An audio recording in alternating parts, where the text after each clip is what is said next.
working?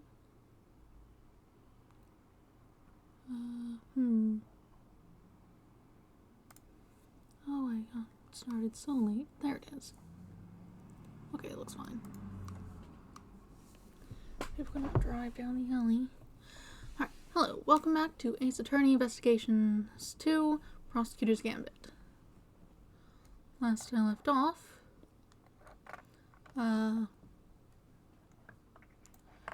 we were like midway through the final case, I believe.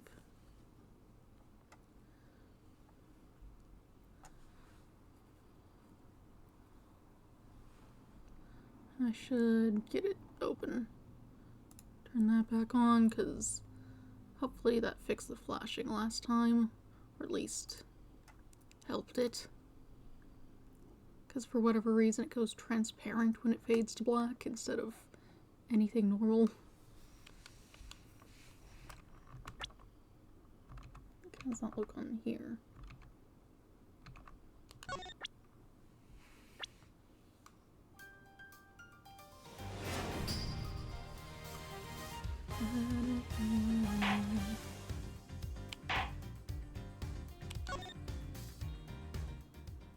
Oh, I did figure out something to do on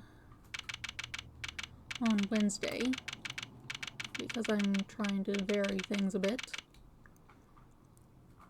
There's that one Super Mario 64 ROM hack people were into I was looking for something vaguely spooky for Halloween. So it's that B3313 one, or whatever. That one sounds functional. That's for Wednesday, not right now. Okay. April 6th, 4:51 p.m. Big building, empty lot. Sean. He was my dad. Yeah, we just left off in the middle of all that. It can't have been easy, learning the truth about his father's identity so unexpectedly. And too late to ever get to know him. You know how hard I tried to find him? Sean. I get it, he was the president, he had a lot more to think about than just me. But he was right there in front of me, right there on the set. So why didn't he just say something? Why didn't he even tell him? Why didn't he tell me who he was? I'm sorry, Sean. I'm so sorry.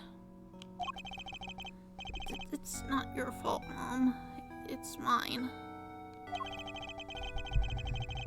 It's just sitting right. Why's that behind me? If I hadn't broken my promise to you, that fire would have never happened. And he wouldn't have... It ruined everything. Everything. It's all my fault. I even ruined your flowers. Okay. Sean. Please. You mustn't blame yourself. Just try to be here with me. Just for a little while. The bond between parent and child is symbolized by the lion lily. I'm no expert, but it's native to Zhengfal, so I know that much at least. Sadly, we don't have the luxury of dwelling on such things just now. I know it might seem insensitive, Agent Log, but sentimentality won't help us here. We need to focus on what we can do about the case before us. You're right. I believe we've learned all that we need to about what happened back then for now. How did it all line up with your father's theories about the case? I wouldn't know. He took those to the grave with him. He never shared his thoughts with anybody. There's no way of knowing now what he figured out. What about your own thoughts? Are you feeling any more positive in light of what we learned from Kay's reconstruction? Are we any closer to learning what really happened 12 years ago? No, I think we might be. Our father's footsteps are starting to become clear. Now, all we need to do is follow them. All the way to the truth. The real story of the SS5 incident. The president went to the orphanage that night. That much we know for sure. The Torosaurus toy proves it. He must have gone there to meet with Amelie Fenn. Except he was kidnapped, and Alldown happened to see it. If Alldown hadn't been there, there wouldn't have been a murder, just a kidnapping. Instead, they had to move his body to the planters and stage that photo to throw everybody off the scent. So that's our current theory, is it? SS5 incident case file data updated. But there's something I still don't understand. There is. This. Why risk staging the picture? They would have had to force the president to play along. What if he hadn't? That's a good question. And we may be closer to discovering the answer than we think. We'll just have to get there one deduction at a time. Yeah, I guess we will. Alright, deduce away.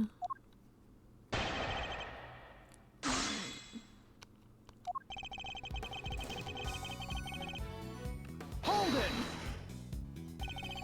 Nothing should be taken for granted at this stage.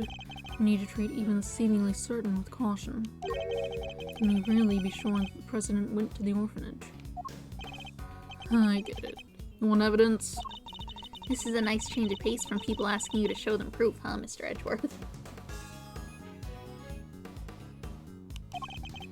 So no need to actually say it out loud, Kay. The Torosaurus toy proves it. He must have gone there to meet with Amelie Fenn. Hold it! The plushie has a recording device concealed inside it, correct? It does, and it was used by Sean's mother only. To record a message asking the president to meet her at the orphanage at midnight. Whoa, you're finishing each other's sentences now? What a team. You two will peel away the layers of truth like an onion, I'm sure of it. You do realize there's something underneath all the layers of an onion, don't you, Kay? You try to say something a little less unfortunate sounding.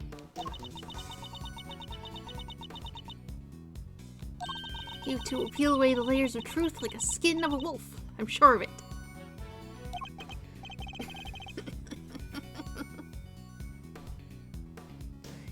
It's less unfortunate sounding. Shall I continue?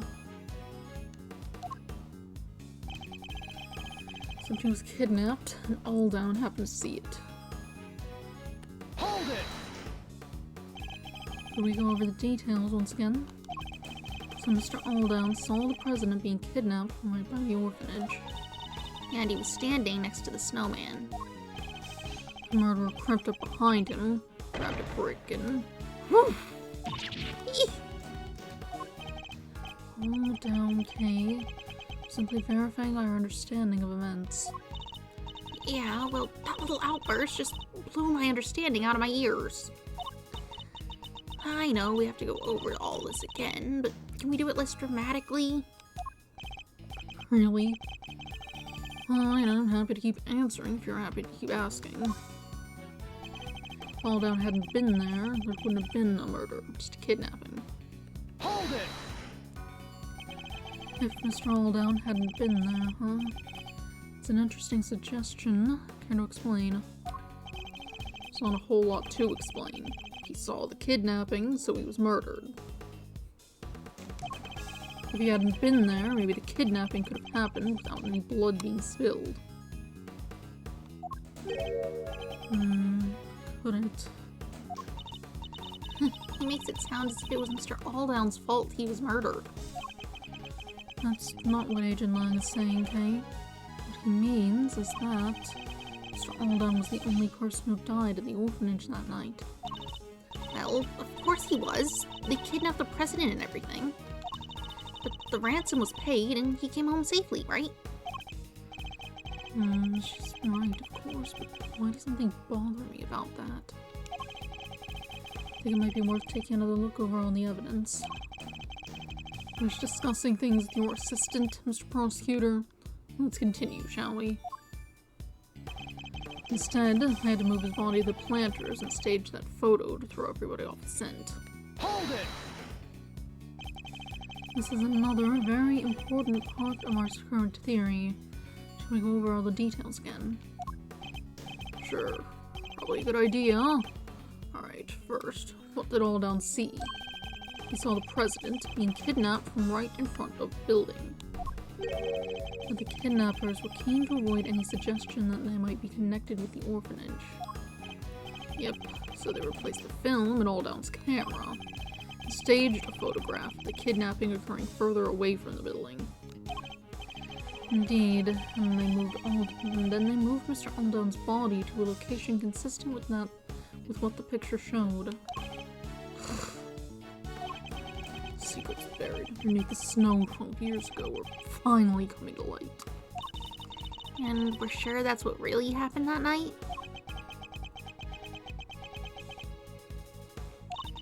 What's the matter, Mr. Edgeworth? I get the sense we're still not seeing everything, and that there's something else at play behind it all.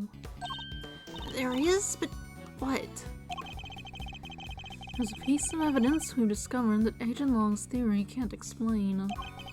We have to present him with it and develop our thinking further. Okay.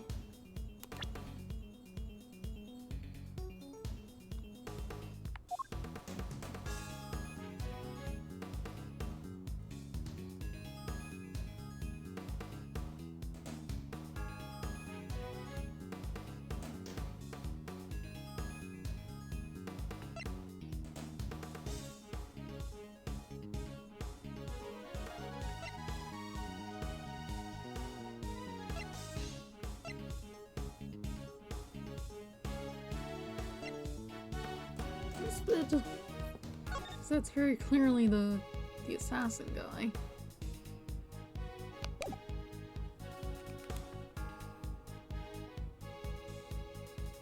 I didn't check over the VOD from last time. So Objection! not this. Mind taking a look at this for me, Agent Long? Why? What are you trying to tell me here? I really don't see it. I can only suggest that you are no longer the investigator you once were. Seriously? I'm not the one asking questions about irrelevant junk. Nobody's no longer the investigator they once were here. It's you. Just sure that was the right piece of evidence. What are you thinking, Mr. Edgeworth? This is Agent Long we're talking about. You can't go up against him until you're totally sure you have something. Right. I need to start taking this more seriously.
Oh, right.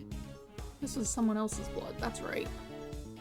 Objection! Should have been saying literally anything during all that. You're saying there would have been no murder if Mr. Aldan hadn't witnessed the kidnapping. Was that really the case? Why wouldn't it be? The main aim was to abduct the president, right? If there hadn't been a witness present, they wouldn't have needed to murder anybody. And yet, it remains possible that Mr. Aldan wasn't the only person killed that night. There was a large pool of blood between the planters, and Mr. Aldan was murdered over by the snowman. It can't have belonged to him. What if all that blood by the planters belonged to someone else? Come on, Mr. Prosecutor. You do realize what you're saying, don't you? I do. It's hard to believe, I'll be the first to admit it, but it's what the evidence suggests. Not just one person was killed here 12 years ago, but two. So you're saying they covered up a whole separate murder? But who else was killed that night? Whoever covered up this other homicide did so very skillfully indeed. They even seem to have been able to avoid it being mentioned in files. They didn't quite get rid of everything. We have a piece of evidence from 12 years ago that they never managed to erase. This clearly shows that something else happened that night. How do you want this thing? Take that! Excelsius Winner tried to shroud the existence of the other murder in darkness. And there was one piece of evidence he wasn't able to suppress. Thanks to the efforts of your father, Agent Long. My father. Cast your mind back, if you will. Something else was hidden, along with all the other evidence from the crime scene. The existence of the child who set the fire in front of the orphanage. Why would Chairman Winner wish to erase him from the record? Because he saw something he should not have. That's why. He did? What was it? It's right here in this picture. The picture my father kept. I think we can all agree that we can all agree that's the president on the right-hand side. And that that's the Torosaurus toy in his hand. Who's that standing across from him?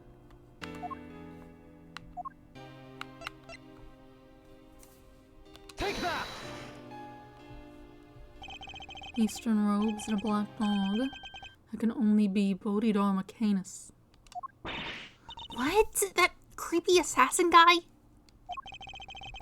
And what would a hired killer be doing in the presence of a president? I can think of only one thing. That's right, it wasn't a kidnapping that occurred here 12 years ago. It was an assassination. Yeah. And Gordon the Guard and Chairman Winner were... Yes, I think they were complicit. More than complicit, in fact. One provided the venue for the killing, and the other suppressed the testimony of the child who witnessed it. Mr. Aldan was murdered because what he witnessed was actually an assassination. And not the kidnapping he thought it to be at all. Not so fast! Do you think I'm an idiot? How could the president have died 12 years ago? We only found his body this morning. He was alive and well until just recently. Yeah, we even met him. Indeed. So the president killed 12 years ago, and a president killed in the last 48 hours. 2 presidents, in other words. Right? Which is completely impossible. Or is it? I think it's entirely possible for there to be 2 presidents. In fact, that would explain a lot. Oh, so the thing I threw out there a bit last time, I guess, might be more accurate than I was expecting it to be. But regardless of what happened, I still respected him. Lingfall might not be a big country, but he held that place together. President Agent Long spoke of was a noble and capable leader. No,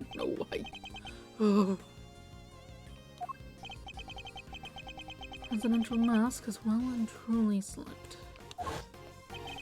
Entirely unlike the man we met. It really did seem as if they were two completely different people. How could one country have two presidents? What could explain a situation like that? This is how it was possible for there to be two presidents.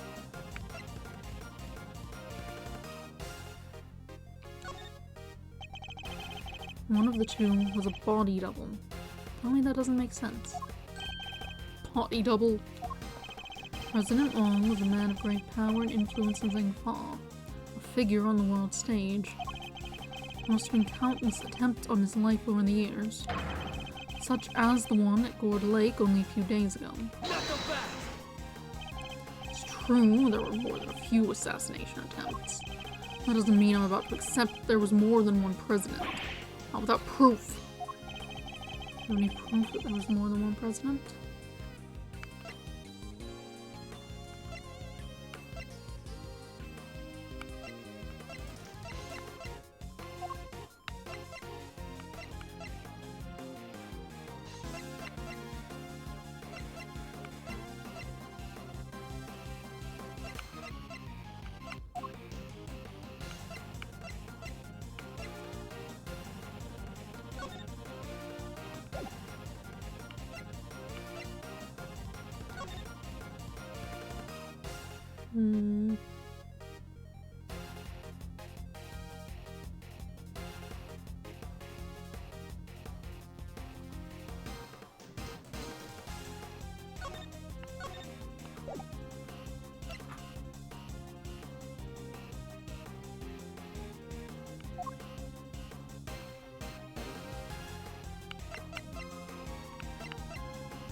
He looks weird in the picture, but...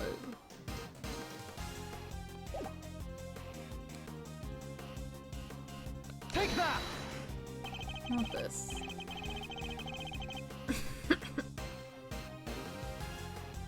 This proves it, surely. Would you agree there were two presidents now? Sorry, but I don't. Not based on that, anyway. Longzi says, bad proof has no mouth. In other words, meaningless evidence can tell us nothing. I must have got that wrong. We could prove that he'd ever been in two places at once. That would be pretty good evidence that there were two presidents, right? It would. So go over the evidence again and consider the facts of the case. Okay. So they were supposed to meet at midnight.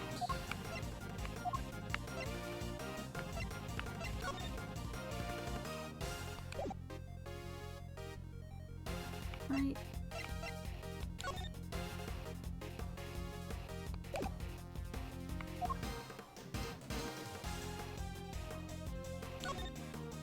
This says it's there at midnight plus the clock on the picture matches up.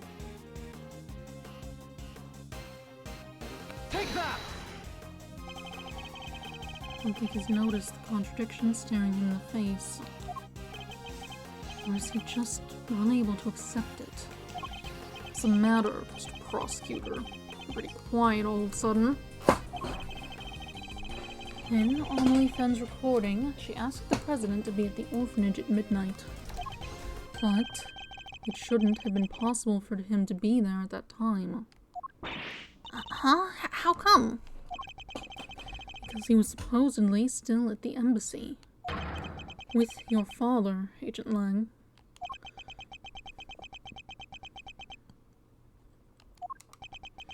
So he hadn't noticed. The only way he could have been in two places at once is if there were two of him. So, the real president, that was the one who died 12 years ago. I think it might have been. But why? And who? Who would have hired Canis to murder the president? In order to figure that out, we need to look again at the piece of evidence we recently discovered was a fake. Fake evidence. What was it again?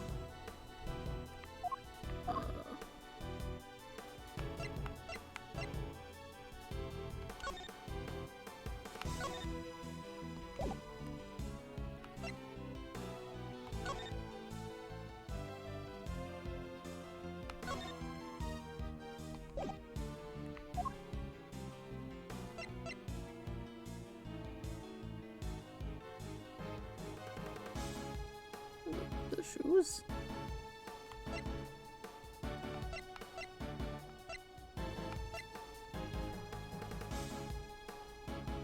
Take that! Okay, I should have watched over the VOD. Refreshed on what was actually happening. About it.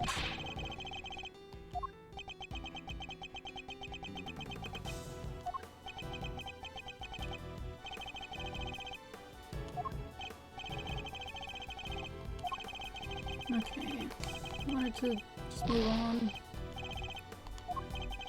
Who's responsible for the real person's death? Perhaps I wanted to take his place. Let me just...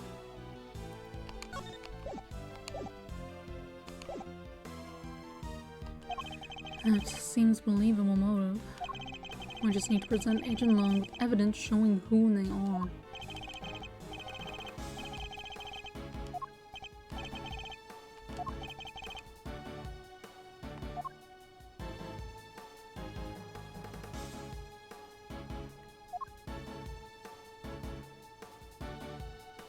Wouldn't be the earlier stuff, would it?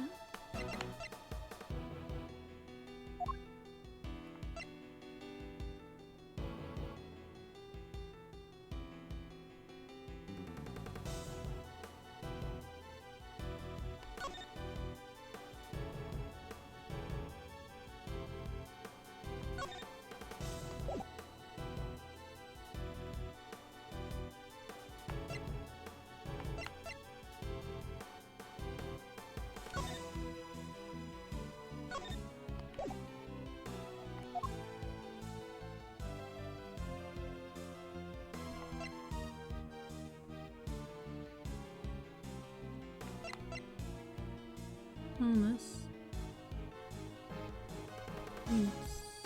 Take that! The picture, taken with Mr. Alden's camera, was staged sometime after his murder. And Mr. Alden was murdered because he witnessed the president's assassination. In other words, the photograph, too, must have been taken after the real president's death. So who is the president in the staged photograph? The body double. Nothing else makes sense. I believe the president's double had him killed so that he could take his place permanently. An Excelsius winner and Fifi Lagarde helped him do it. Not so fast! Wait, you don't even have a body to support your theory. You're telling me it magically disappeared? Objection! No, in fact we know exactly where it wound up. The president's body was here the whole time.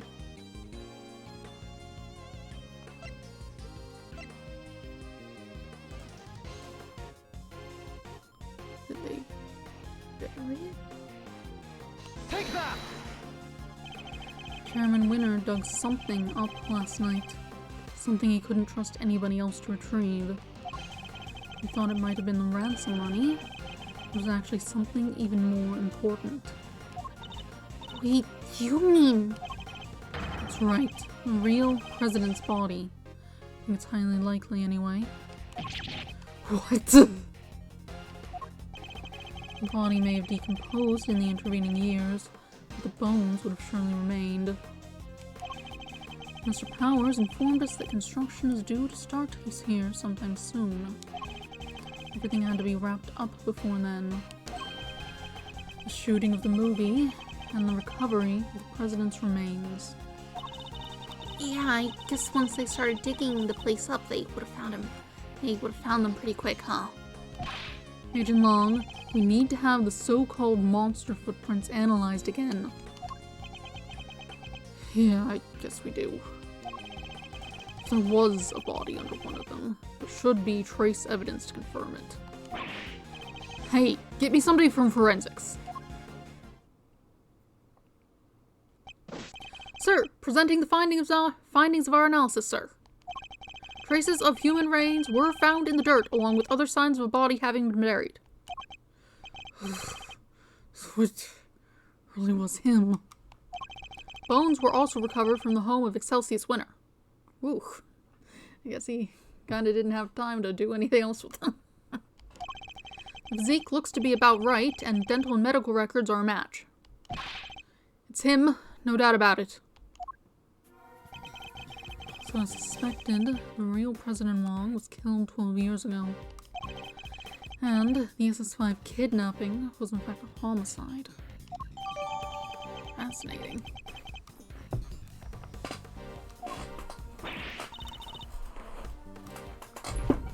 Wow, so it really was a murder, huh?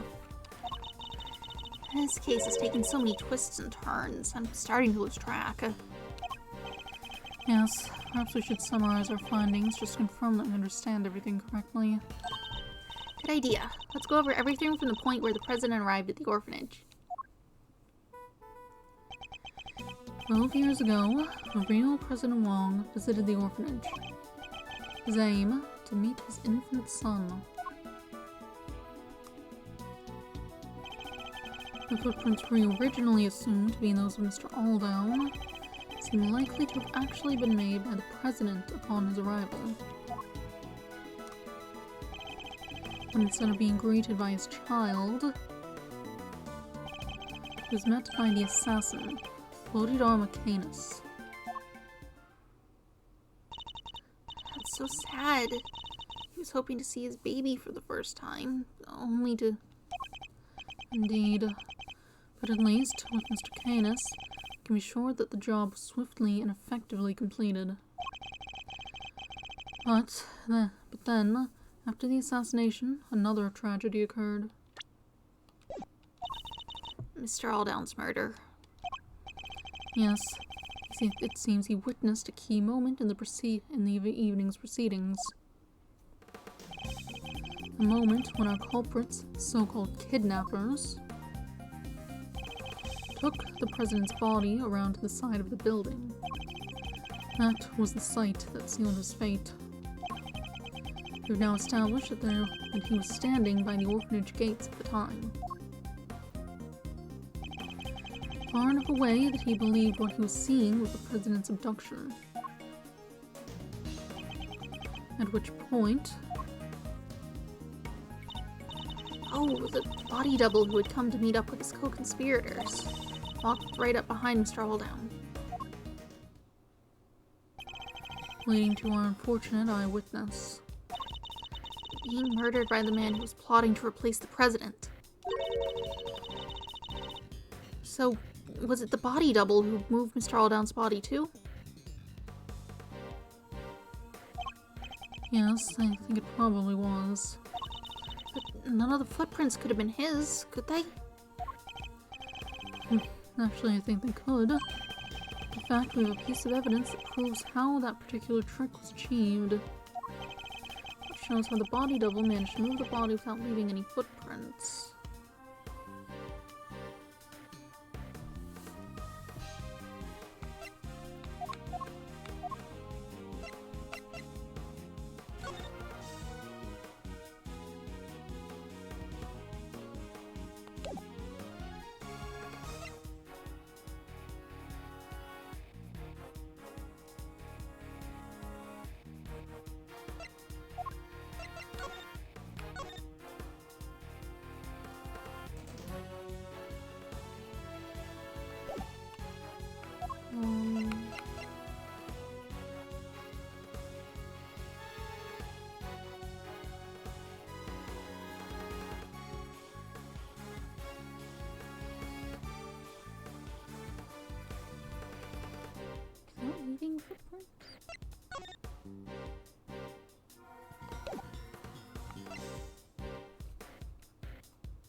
Take that!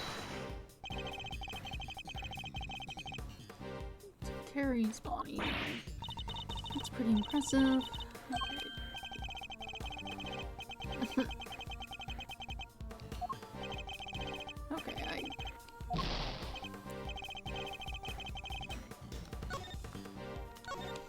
It's been a minute since I was doing this. I didn't really think about it over the weekend. I was doing other things. Body Double's footprints should be somewhere on the scene. They were nowhere to be found. The victim's footprints, on the other hand, were very clearly visible. Piece of evidence in our possession that explains both of these facts. You're just talking about this?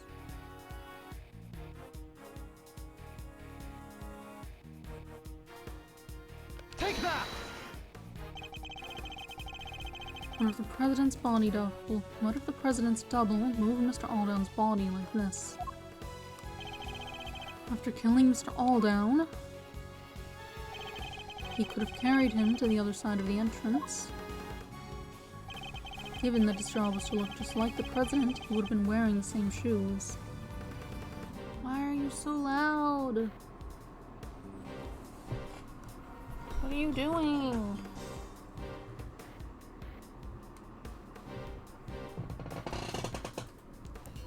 The car is so loud. Shut up.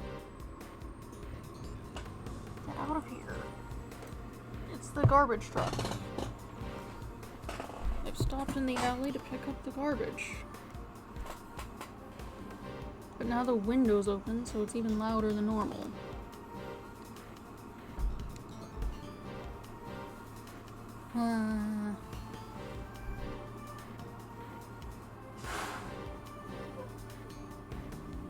Let's get out of here. I'm not moving. Don't really want to do anything else till they're gone because they're very noisy. There's cat hair on my screen.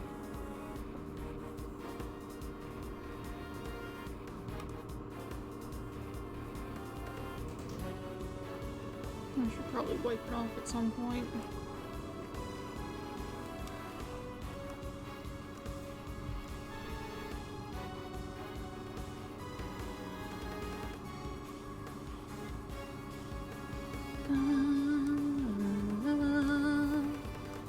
Car, please go away. Big loud garbage truck.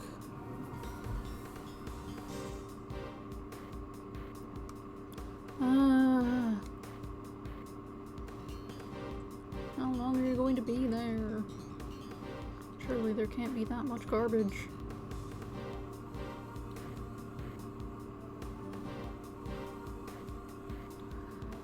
Hakunen buri no seikimatsu dake to iwarete boku wa waratta.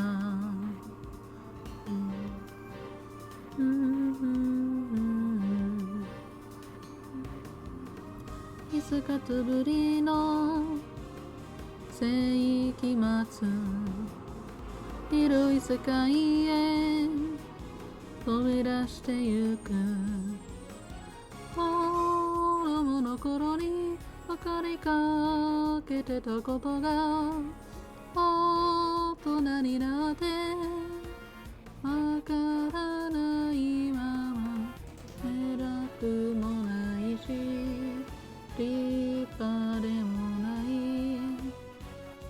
It sounds like they're gone now. Goodness. Yeah, now the green bar is significantly lower. Nothing was so loud. Why?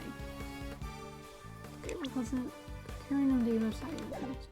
Given that his job was to look just like the president, he would have been wearing the same shoes. Meaning that if he stepped exactly in the footprints of the real president,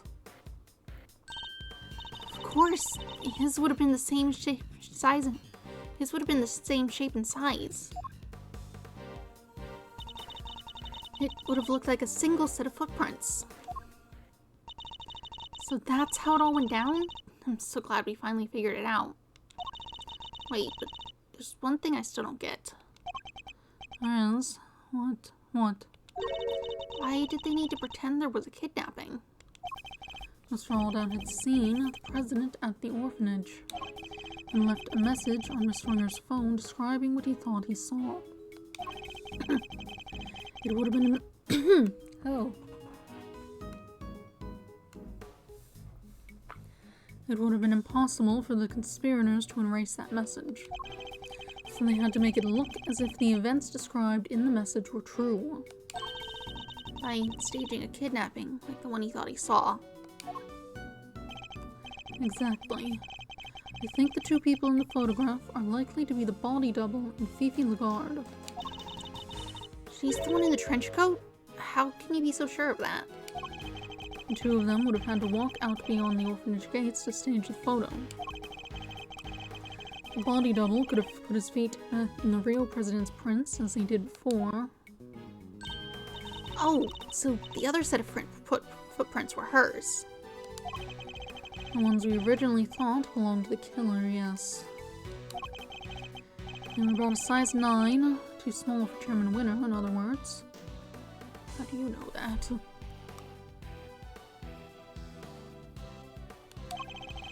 Which means the kidnapper must have been played by Warden Lagarde. The Warden Lagarde. And that explains how a so-called kidnapping was actually a presidential assassination. It does. Which means my father must have... He must have... noticed. There's no way he wouldn't have suspected a murder. Especially not with the kid's pictures proof. But the picture was never officially put into evidence, correct? No. He appears to have kept hold of it after taking the witness statement of the child who drew it. Yeah, because he knew. He knew President Wong was dead. And he knew what would happen if the news ever got out. Why can't I read properly? Thing Fall would have been plunged into chaos, no doubt. So he kept it a secret. And that secret died with him. Even though it meant taking the blame for the kidnapping, our family name being ruined. So your father knew the truth about what happened 12 years ago, but he chose to hide it. Well, it's finally coming to light at last. Spy case updated. Just kidding.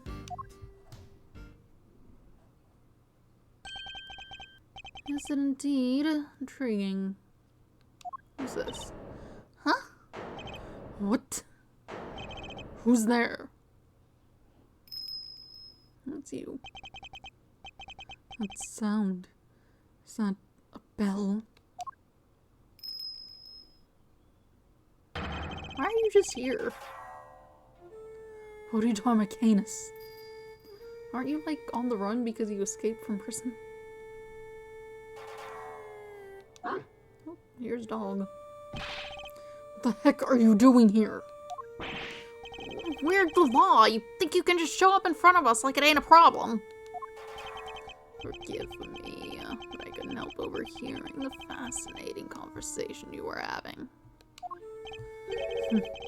The opportunity to gloat over your past crimes was just too good to miss, I expect. You were killed, President Wong. I did. It's not something I'm inclined to gloat over. I was more interested in something else you mentioned. Or someone else, I should say. Someone you're looking for, I suppose. Exactly. That's why I took a little sojourn from the penitentiary to find a certain young pup. Young pup in a rather eye-catching red raincoat. What? Wait, you know who they are? In a manner of speaking. What did you call them again? A secret mastermind. It's your friend in the red raincoat, of course. Red raincoat. Prosecutor looks a little surprised, doesn't he? No, but yes, he does. The young pup I mentioned. He saved my life, you know. 12 long years ago. My unexpected savior. As you have surmised, it was I who killed Preston Wong. But that meant I, too, became an inconvenience in need of removal.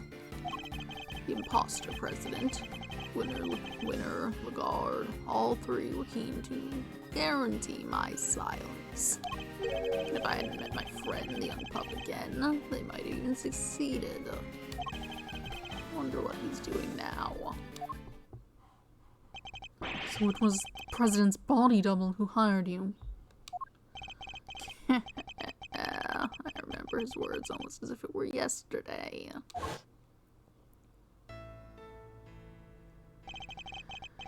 You know how many times I've nearly been killed? Not once, not twice, a bunch of times. Why do I have to take all the risks? Why am I the one they always put in danger? When I'm out there being him, people treat me like I was him. They worship me. So what's the difference? Who's to say I couldn't be just as good as him? There was a difference, of course. Even if he did look and sound exactly like him. It's because he walks and talks like a president. That doesn't make it a president, does it, boy? No. So he got his wish and became the boss, but couldn't quite fill his predecessor's shoes. Hook's not around. That means I'm number one. Wonder if you have what it takes to step into such capable shoes. Of course I do. I'm the leader now. Me! Seems the king and his knight were much the same. The president's double knew that his employer had a weakness. A young woman named Amelie. But in order to find her, you need to enlist the help of locals. Locals such as Chairman Winner. Once Miss Fenn had been located, they simply needed to find the right time to lay their trap. The meeting she arranged so the president could meet his son. That would have been the perfect opportunity. Indeed. And with the head of the orphanage brought into the fold, the little conspiracy was complete. On the guard. Now, quid pro quo, where might I find the pup? What makes you think the boy who helped you and our mysterious string puller are one and the same? He set a little fire that night, out there in the yard of the orphanage. Oh, yeah, we saw that. It was some kind of a prank, right? A prank. It was nothing of the sort, my dear. No, as I understand it, he had taken refuge in the igloo by the entrance. And there, he happened to see Winner and the guard carrying away a dead body. He also overheard them hatching a certain sordid little plot. A plot to remove me, the only other person who knew what had really happened, from the picture. Thankfully, he was kind enough to come and inform me. I was waiting inside the building, you see. He also happened to mention later on that he was wearing his favorite red raincoat. In any case, he escorted me from the premises. And, being a very considerate boy, thought to erase both of our footprints from the scene of the crime. Seems he had a little kerosene set aside in the igloo for just such an occasion. So he spread it liberally all about the place and set himself a little fire. No, wait! So that's what the fire was for. Must have been ever so beautiful. Winner and the guard were positively enchanted. And while they were distracted by the show, he took the opportunity to usher me out of a side entrance. You never answered my question. You really think he's the one behind all this? I do indeed. Don't I, Helmut? Yes, yes I do.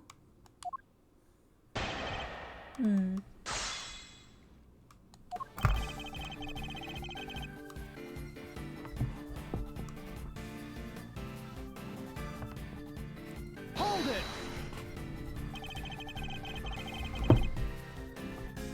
You were pretty forthcoming with that particular admission. If I'm honest, Mr. Edgeworth, I'm tired of all the killing. Back then, I felt that death was my path. I embraced it, and I strived to learn. I strove to learn what it had to teach. I made my peace with that, and I'm happy to admit it. Aren't I, boy? Yes, yes I am. I'm not sure what he's talking about, but I definitely don't like the sound of it. Basically, he thought nothing of murdering the president. Not only is he an assassin, he's now a prison escapee. Not someone to be trifled with. We can't afford for him not to talk. I need to tread as carefully as I can. Very well, you killed the president, and now you're happy to admit it. Oh, very much so. I wouldn't want you thinking that I drew my blade and missed. That meant that I, too, became an inconvenience in need of removal. Hold it! You, a target, you're an assassin. Sometimes the hunter must become the hunted. Sometimes the living must become the dead. Please, Kay, don't feel the need to add a proverb of your own. Impermanence is inherent to the way of an assassin. Life takers' lives are taken, so it goes. Wait, does that mean the people you're sent to kill sometimes try to kill you back, or? It happens, occasionally, but it is not what happened this time. The imposter president, winner of regard, all three were keen to guarantee my silence. Hold it! But Mr. Canis, you're a professional killer, a famously skilled one at that. Surely, escaping even 3 attackers would have been little more than a minor inconvenience.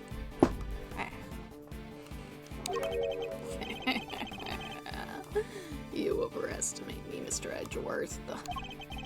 You seem to forget that without Helmut here, I couldn't even walk down the street. Against 3 assailants, I wouldn't have lasted more than a few moments. I see. So even the most proficient assassins are ill-equipped to face a full frontal assault. We're not hugely fond of such situations, shall we say. I certainly wouldn't have liked my chances. If I hadn't met my friend, the young pup again, it might have even succeeded. Hold it! Again, you say.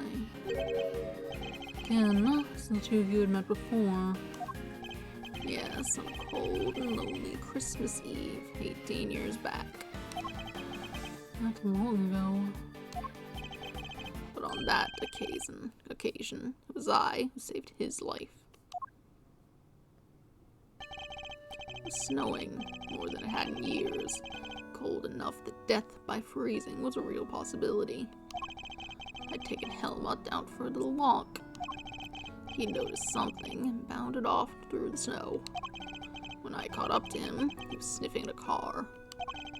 The doors had frozen shut, took all the strength I had, but eventually I managed to open one.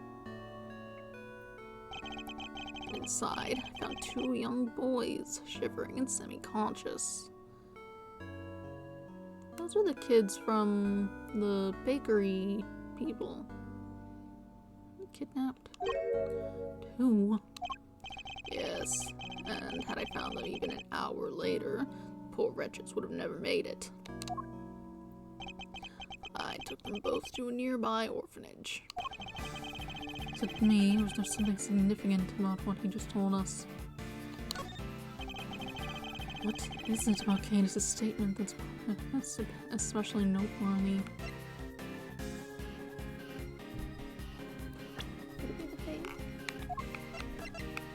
What is this?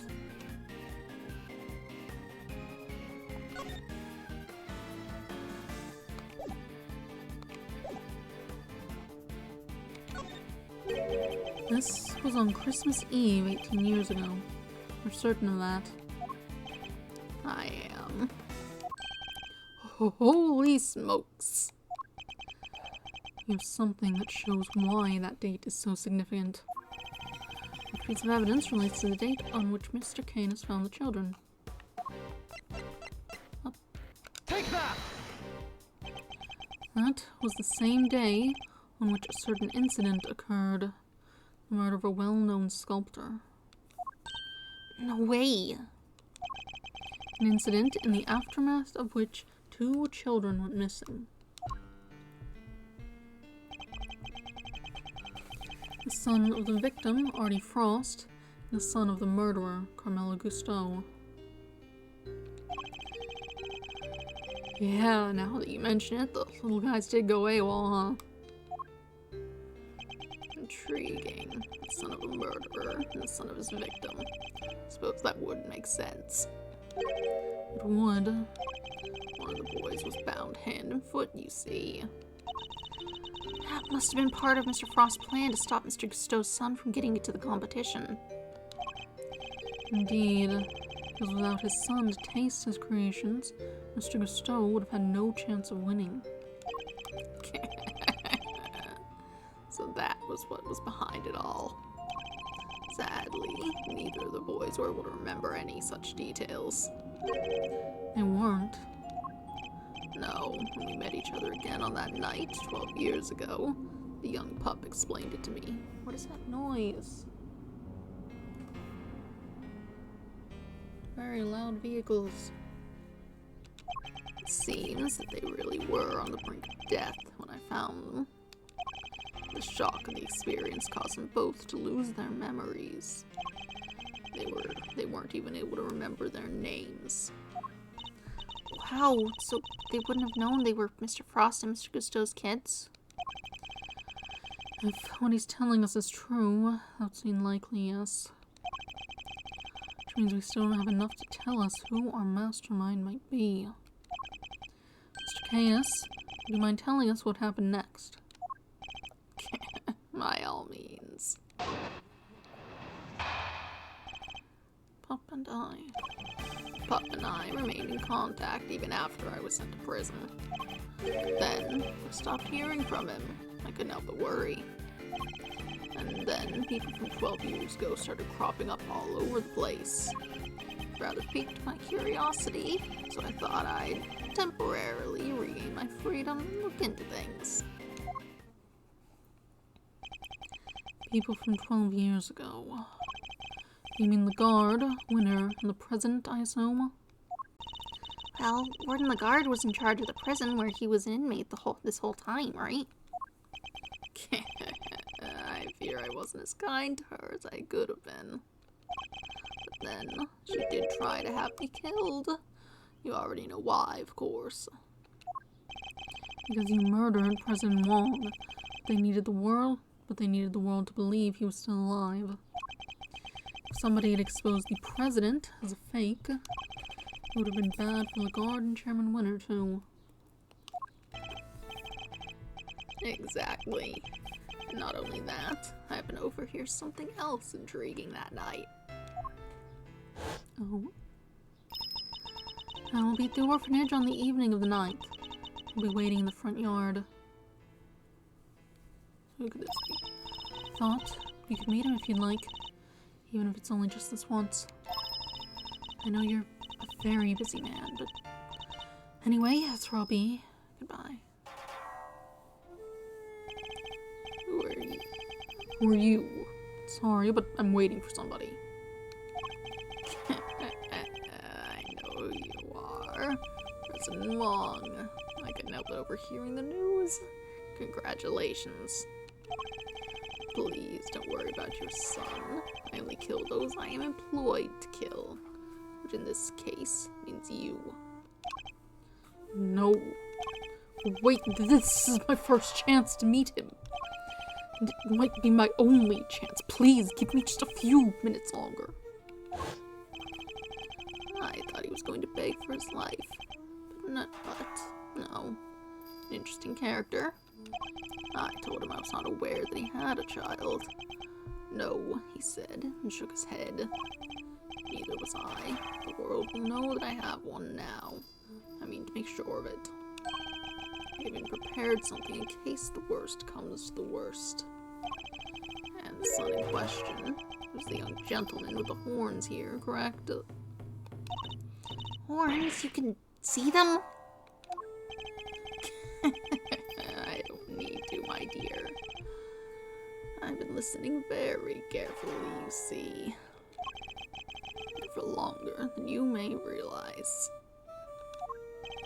So the president meant to tell the world about Sean and prepared something in case of the worst. But it's not enough to simply have Canis' word on the matter. Of course. We have something that proves that he's telling us. That proves what he's telling us the president said is true. The will. A will everybody knew about. He entrusted it to my family. It shows belief in us, after all. The name in the recording, the preparations he made, and his will. With those 3 pieces of information, I was able to convince Warden Lagarde to do anything I asked. With the information at his disposal, he could have exposed the truth about the body double at any time. And Sean's true identity with it. Yeah, because if he had it, he would have been able to do DNA testing or whatever. Just say, like, nope, that's not right.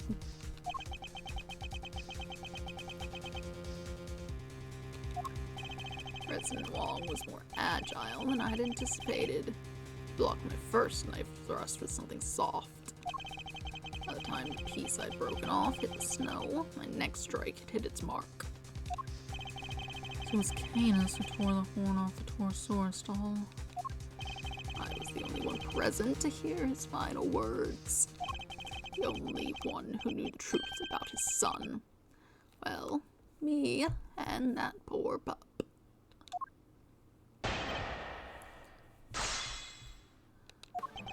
Alright. Hold it!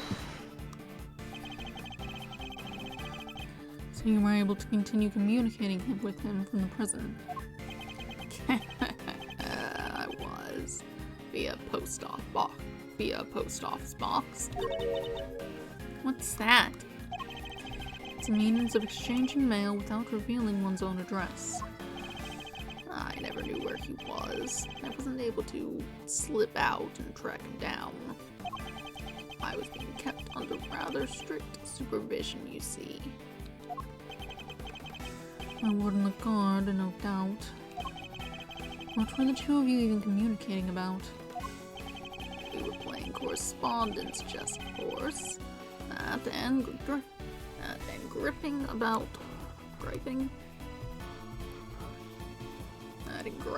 our respective lots in life. Correspondence chess, but didn't you used to play that with... As unlikely as it may seem, Mr. Canis' chess opponent was... Mr. Knight? Yeah, it was Mr. Knight.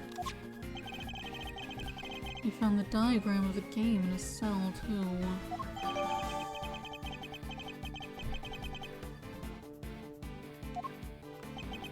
So, does that mean Knight had something to do with all that IS-7 business? Wait, could that be it? Do you have any evidence that might connect Knight to the IS-7 incident? He's got that ring. Take that! This is everything Knight left behind. Could there be a clue in here somewhere? A ring and a chess set. Which one should we look at more closely? The ring. What about it, Mr. Edgeworth? Mr. Fender, take a closer look at it, if you would. That design, that's Paul Leake's trademark mark. Indeed. Looks like somebody turned the stamp he used to sign his work with into a ring. Why would Knight have been carrying it? And why was it not with the rest of the evidence from the IS-7 incident? A tried to release Frost's personal effects to his next of kin after the case wound down. If I remember rightly, old Frosty Boy didn't have any family aside from his kid. And the kid was missing, so they never got to hand it back to him. Not till later, anyhow. I heard on the grapevine that they found him in the end and gave him the goods. Including the seal, it would seem. Which he turned into a ring and wore until his own death.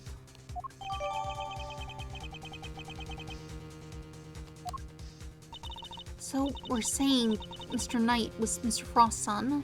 The cops don't mess around with stuff like that. They would have made sure before handing it over. And you were looking for somebody connected to the IS-7 incident who played correspondence chess, right? Wait, so our secret string puller is Bronco Knight? He died, though. Objection! Knight is dead. How could he possibly be involved in our current case? Alright, so our only candidate for genius mastermind is the guy who already kicked the bucket. That's impossible! How can a dead guy be behind all this? It is a little perplexing. But then, who else could it be? The other kid, maybe? Stopped hearing from him. Couldn't help but worry. Hold it! He stopped responding. It seems strange. I'm glad you agree. Helmut did too, of course. That big scary mutt really said that. What, like, woof woof, that's barking mad? He does not need to talk in order for me to hear him, my dear. He doesn't? Okay, well, let me ask you something. That look he's giving me, the super intense, kinda scary glare. He's not trying to say he's hungry, is he? He might be. He might be. Mr. Edgeworth, help! He really isn't fond of Candace's pet, it seems.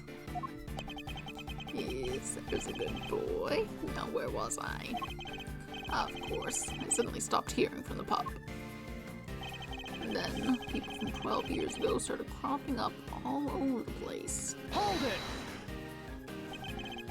It does all seem like a little too much of a coincidence, doesn't it? An attempt was made on the life of a man who was pretending to be President Wong all these years. Gordon the guard murdered Bronco Knight while he was being held at the prison she ran. And Excelsior's winner, chairman of the Committee for Prosecutorial Excellence, murdered Rosie Ringer. The more I think back, the more it seemed at the time that some mysterious other presence was lurking behind all those incidents. Yes, even from behind bars, it was rather obvious that something strange was going on. It rather piqued my curiosity, so I thought I'd temporarily regain my freedom and look into things. Hold it! You thought you'd temporarily regain your freedom? Could you be any more brazen? Yeah, even a thief would struggle to get away with something like I thought I'd temporarily steal it. Fear not, nobody was injured in the course of my escape. It wasn't necessary after all. I had my ways. Let's just leave it at that, shall we? Leave it at... No way, pal! You escaped! I ought to arrest you right now! There will be no need for that, detective. As soon as my business is concluded, I'll return home to my cell. Are you serious? Prison isn't supposed to be some place you can just stroll in and out of when you please.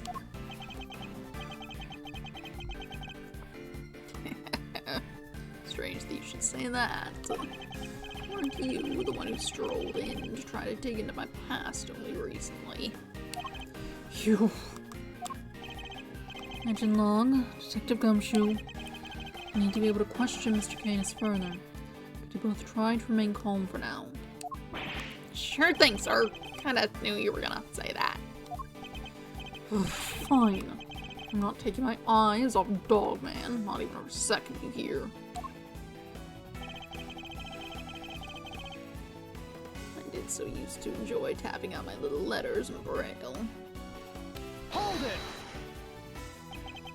it! In Braille? That's how you wrote all of them? That's right. I have the tools to do so in myself. Huh, so you have to use special tools? I never thought about it before, but I guess that makes sense. What exactly did you write them out, if you don't mind my asking? Oh, this and that. General chit-chat. And chess moves, of course. You wrote the chess moves in Braille, too. That's interesting. Speaking of chess moves, how does that piece you carved yourself move? The dog. Perhaps we can talk about that later. For now, I'd like to know what happened when the letter stopped. I sat in my cell and tried to imagine where he might have gone. Okay, Nope, I still don't get it. What does he mean? Who's this pup he keeps talking about? Oh, indeed. Seems that not even Mr. Canis knows his true identity. So we should focus on what we do know. That there was a connection between the two of them. Particularly interested in how that connection was maintained.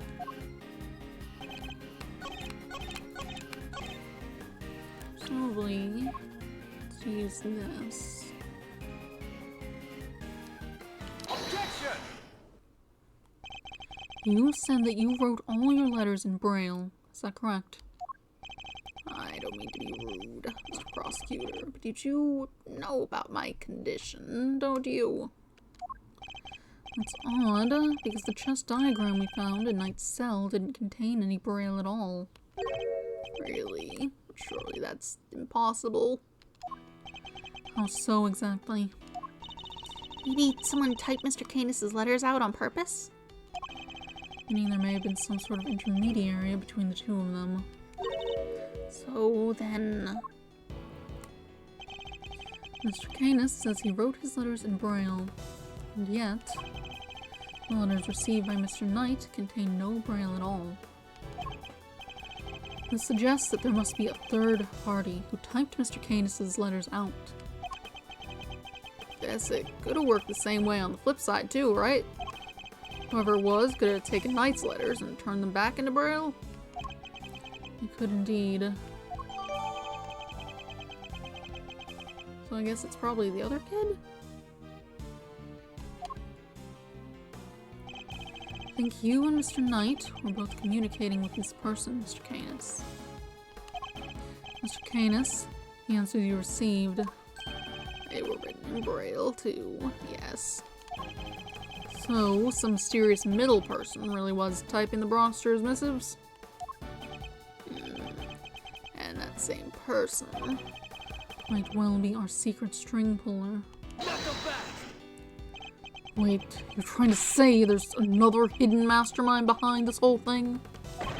So who's this new one?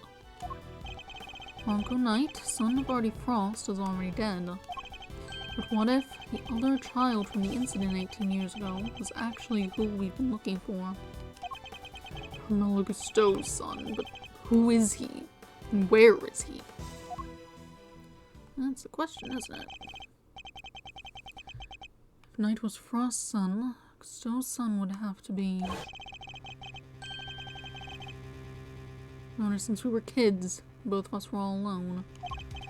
He doesn't have any family, you see? Just like me. Who said that?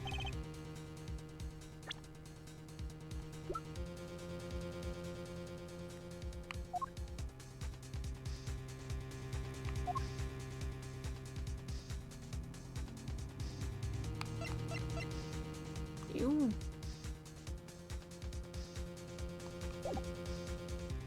Him, but surely not. No, you were looking for that guy, weren't you? What's the matter, Mr. Edgeworth? You're white as a sheet. Of course. It all makes sense. I know exactly who our so-called mastermind is. What? Who? You have to tell us. I can hardly believe it, but Somebody we know rather well. Yeah.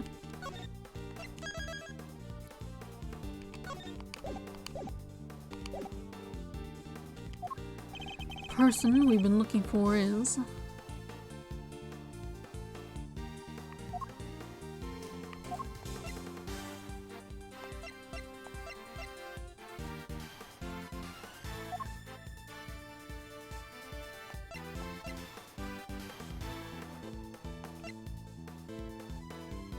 He did know him, didn't he? That's who said that.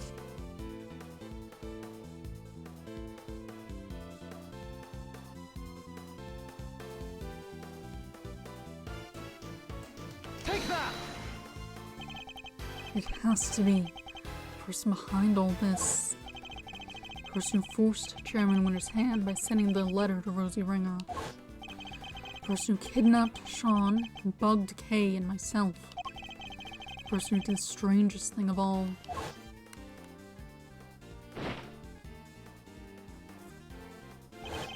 Who drugged Kay and carried her up to the roof of the big building. It was the monster. What? Did you really just say what I thought you did? Yes, the monster. That was the key to unmasking our mastermind. Oh, I almost forgot. We're doing a new show soon. I'd love it if you could come, Mr. Edgeworth.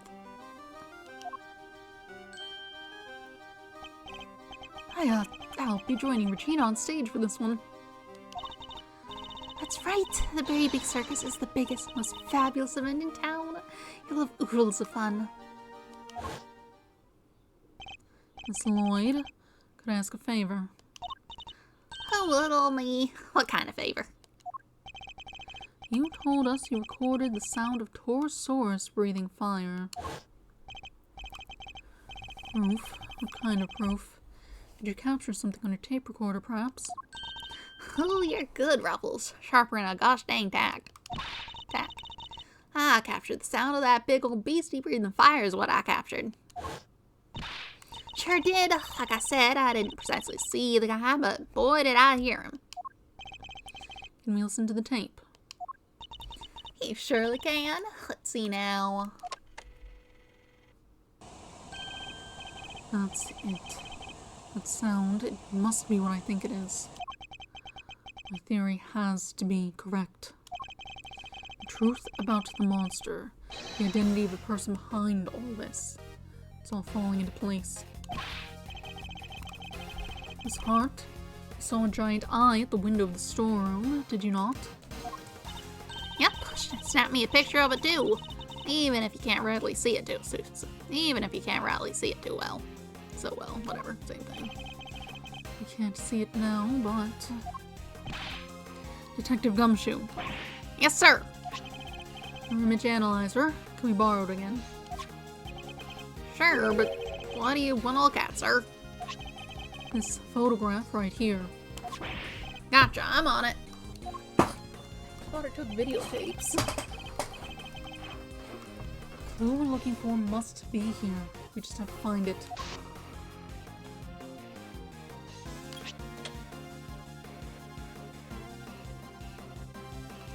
Yeah, that's something. Eureka! That's... See, I done told y'all the Tarsaurus is... The Tarsaurus' own dang self. Yes, there it is at last. The monster commanded by the architect of this whole scheme.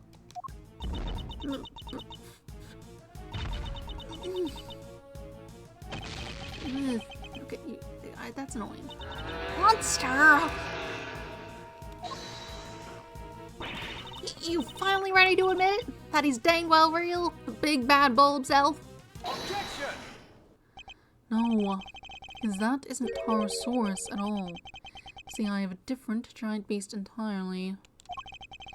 Take a look at this, if you would. That very big circus flyer? Oh, wait, look! You see it? The enormous lion balloon. That's the real monster. And the sound Miss Lloyd thought was the creature breathing fire. Oh, the sound is... I miss... Aw, come on. You're really gonna bring me crashing down to Earth like that? That was Edward saying that. The sound Miss Lloyd thought was breathing fire.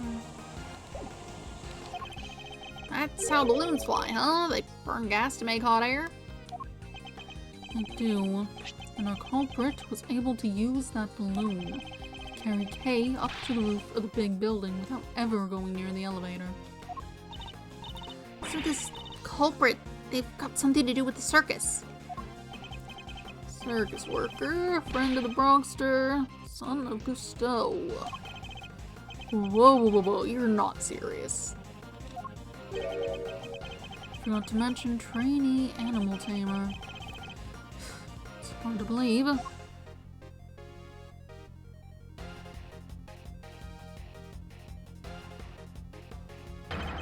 But he's the one who's been pulling the strings this whole time.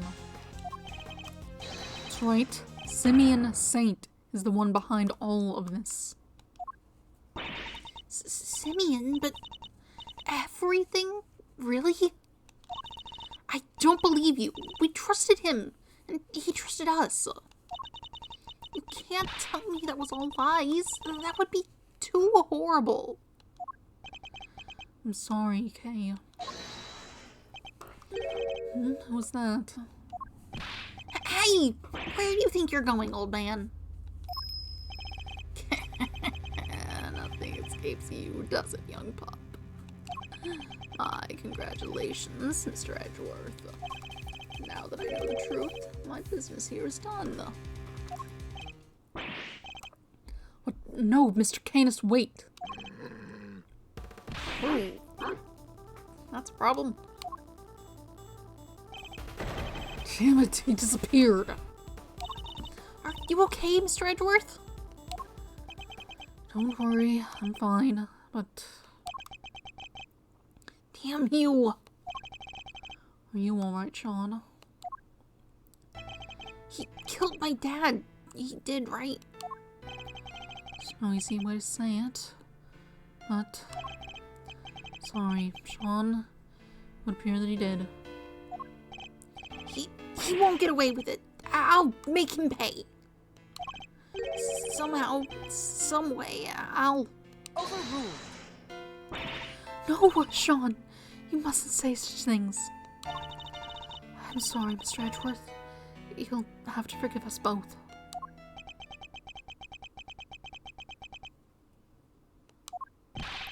I just put the call out, sir. All the units are on the lookout for Mr. Canis. Don't mean to hurry everybody, but we'd better be on our way too. Well, Mr. Prosecutor, where do you think we'll find our mastermind? I suppose you're right. We should go after the mastermind right now. He said he had to practice for the show, which I guess means we'll be at the circus. But before we leave, there's something I'd like to ask of you, Agent Lung. There is what? Once a beast has been sighted, the next step is to plan its capture. When we arrive, there's something we'll need to try to find as a matter of priority. Detective, I'd like you to look into something that's been bothering me about Sean's kidnapping. Yes, sir. I want to help too, Mr. Edgeworth. And there's somebody I'd like you to try to contact. If Saint really is our mastermind, we're going to need this person's help. Between our many encounters, I never suspected a thing, even though he was right there in front of me. I messed up, there's no other way of putting it, but I'm going to put things right, once and for all.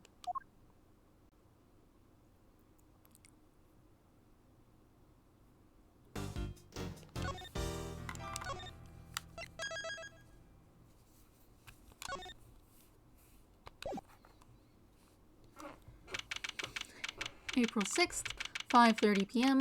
Very big circus. Big top.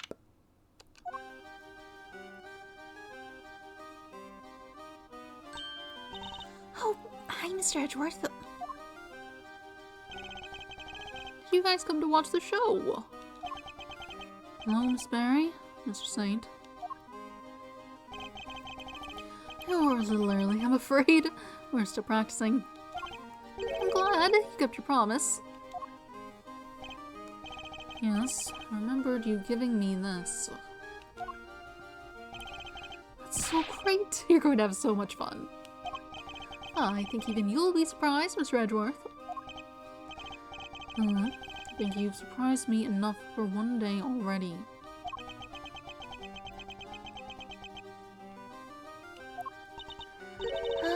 What are you talking about? Would you mind looking at this photograph, Miss Mary? That's the eye painted on the balloon you used to advertise the circus, correct? Oh, yeah, what is this exactly? I have a strong suspicion that the balloon was used by the criminal we've been looking for. Surely, like, other people would have noticed it flying around. That thing stands out pretty well. You do? Who's usually in charge of the balloon, if you don't mind me asking? Oh, that would be Simeon. But wait, you don't mean...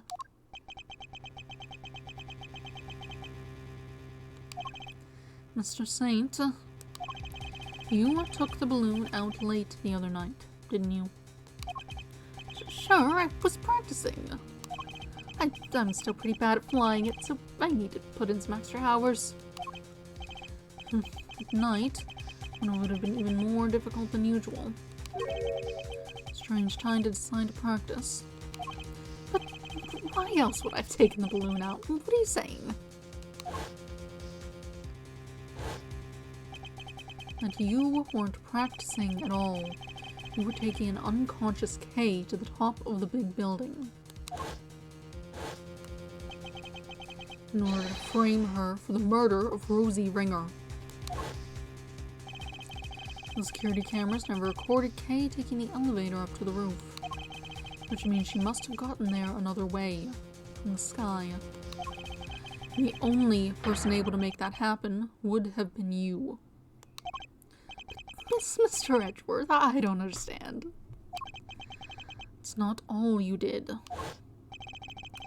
You also attacked Sean at the garbage disposal area, drugged him, and carried him away. That's why you were late for the hearing at the courthouse, wasn't it? I'm sorry, but I don't know what you're talking about. Why would I do any of those things? Please, you have to believe me. I never, ever do anything like that. I wish I could believe you, but I can't. Any trust I had in you has been completely destroyed.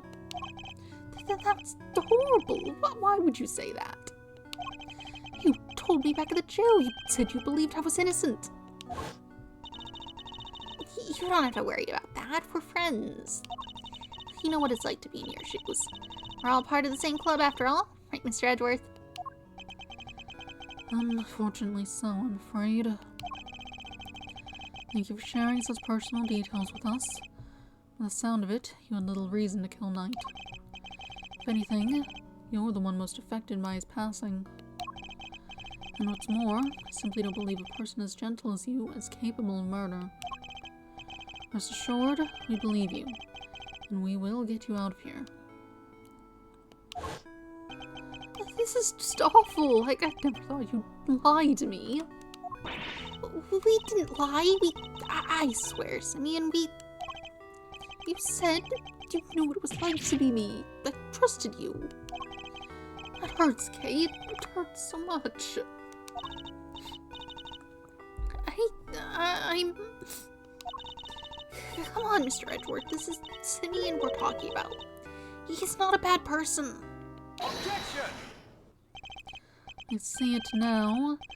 That's your strategy, isn't it? With everybody. You root out their psychological weaknesses and exploit them. And without even realizing it, they wind up doing exactly what you want them to. Exactly the behavior one would expect from the arch manipulator behind all our recent troubles.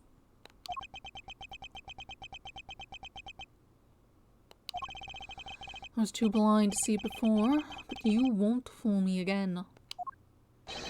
Simeon Saint, you are guilty of crimes too numerous to mention.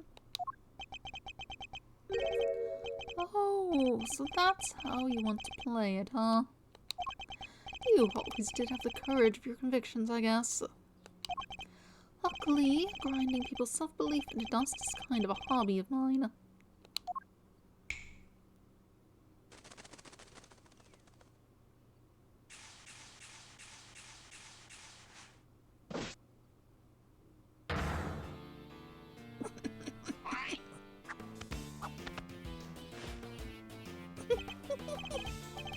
That's silly.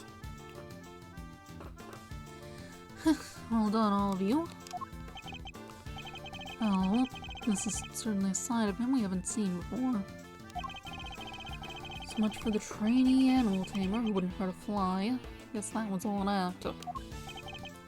I'm glad we're finally getting to meet the real you. Simeon, this can't be true. Can it? Both lies, which is all matter. Huh? All you need to know is that Mr. Edgeworth here has made me very mad indeed.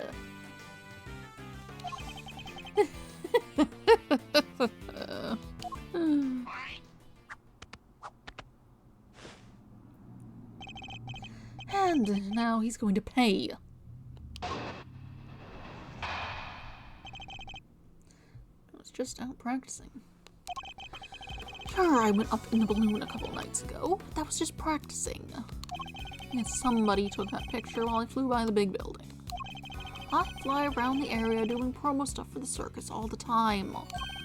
Nothing to see here, Miles. Nothing at all. So you go in the balloon reasonably often. Yeah, promoting the circus, like I said. Is that true, Miss Berry? Well, it's true that it's Simeon's job to go up in the balloon and spread the word. I guess just about everybody in the area would have seen him up there by now. Well, that same balloon was used in the commission of a crime. Nonsense, I just happened to be in the area where it happened. Somebody took a picture while I was floating past the big building, that's all. I'll be the judge of whether you just happened to be nearby. Thank you very much.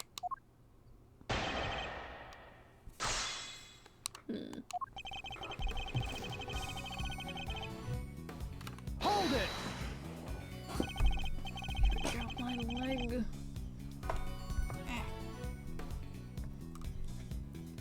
This balloon, do you usually launch it from here at the circus? Oh, you need a wide open space. There's a park over by Sunshine Coliseum. That's where I usually take off from. I see. And how do you get the balloon to the park to launch it? Not by hand, that's for sure. That thing must weigh a few 100 pounds. It's kind of impressive that it can even get off the ground now that I think about it. I'd prefer it if you didn't change the subject.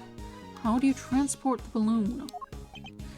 I'll give a guy a break, will you? It's not like I was getting miles off track, jeez. We use a truck, okay? You just load it on the back and away you go. A truck, you say? Must be the one in front of the big building that we saw. Been there for a bit. Yeah, last time I took it out would have been 2 days ago. That could be important. Better keep it in mind. Last time I took the balloon out on the truck would have been then, the day before last. Hold it! So just to confirm, the truck hasn't been anywhere else since then. Why would you need to confirm that? I just told you, didn't I? Answer the question. Or are you trying to avoid this one too? Oh, that was a cheap shot even for you. If I say something, you don't need to confirm it, because I just said it. See how that works? Since you insist, the truck's been parked out back since the day before last. And the balloon was still loaded on the back, basket and all. Explain to me why that even matters. Not right now. I think I'll just thank you for giving me a straight answer for once and leave it there. So it means to insist that the truck has been parked here since 2 days ago. You might have let more slip there than you realize, Mr. Saint. You done? Alright, as I was saying. I guess somebody took that picture while I flew by the big building. Hold it! So you were saying you just happened to fly past somebody with a camera, too. Oh, I get it. I'm starting to understand how you think, Miles. Next you say something like, there's no way it was a coincidence, right? And it's down the slippery slope, too. There's no such thing as coincidences. Now there's a scary thought. That's not what Mr. Edgeworth was saying at all. Why can't you just... Don't play into his hands, Kay. He's deliberately trying to frustrate us. He's hoping that by needling us, he'll be able to avoid the question. And why do you think he'd be trying to do that? Because he's a clown? No, because he's got something to hide. Precisely. So we can't let up. We have to stay on the offensive. We have to remain calm while doing so. Gotcha. Hey, Simeon. This highly capable prosecutor's assistant has a question for you. Are you trying to tell us that you just happened to fly past the big building? He's right, you know. I wasn't going to answer. But you're so bad at this, Kay. Guess I better throw you a bone. I fly around the area doing promo stuff for the circus all the time. Hold it!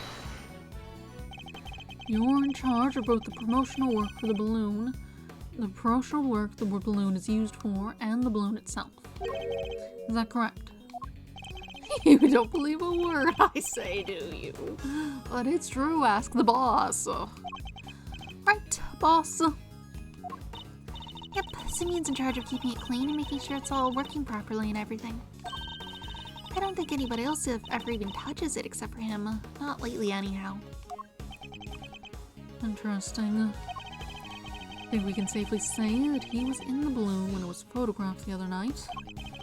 But if he's our mastermind, there are parts of his plans that he would have had to carry out today, too. Perhaps we need to dig into those a little more.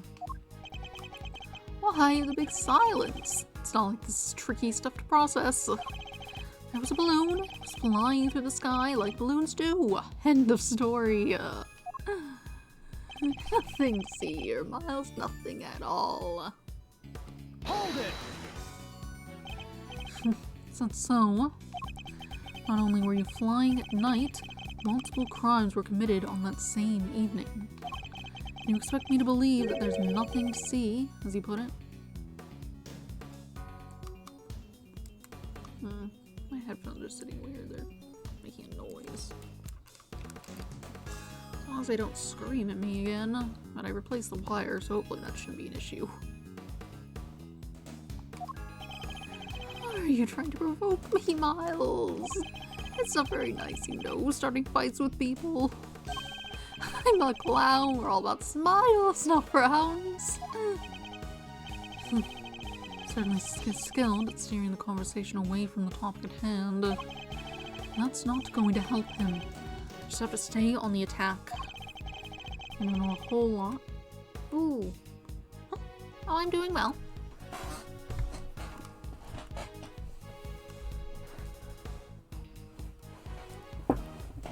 I've been making my way through the game.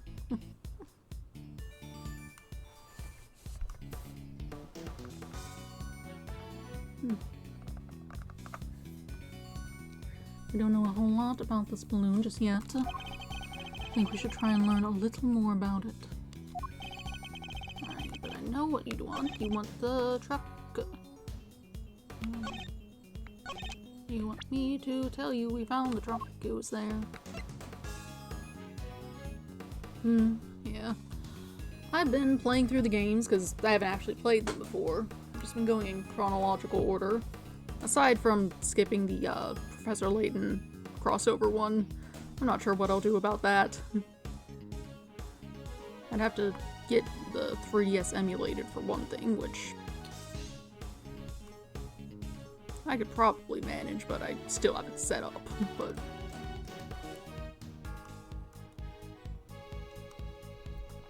so, you know. But the other games are all available on PC, so 7?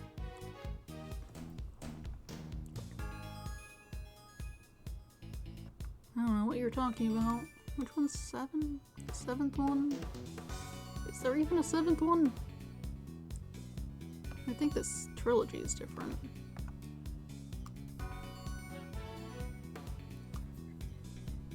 Anyway, I'm not streaming tomorrow. I do it like Monday.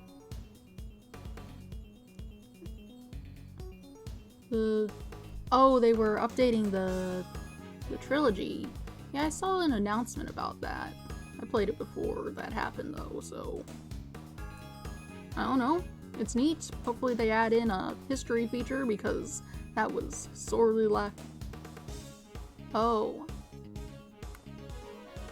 Are they making a new one? I only just started playing them recently. I haven't looked into any sort of news about them. I heard about the update because Steam had the news thing pop up when I was looking at the game, so I was like, ah, I see. Hopefully they add a history feature because that was sorely lacking. Especially when I would hit the button too early because they stopped talking earlier than I thought.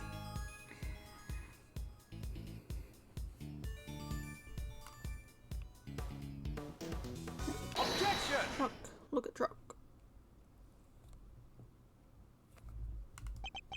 This truck wouldn't happen to be blue by any chance?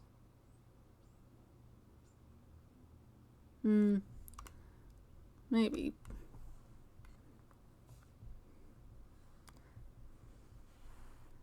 I don't really know much about the fan base around the game. The games. I haven't played them yet. Well, I'm playing some of them.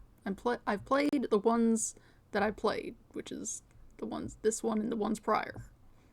I guess I only have the 2 left plus the Professor Layton crossover, from what I recall. Wait, but I haven't really seen the fandom stuff about it. How many do I have left? I need to clean up that list.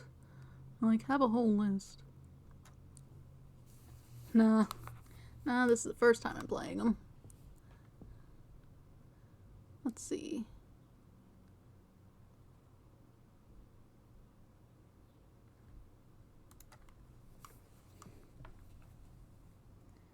This truck wouldn't happen to be blue by any chance. Huh? So what if it is?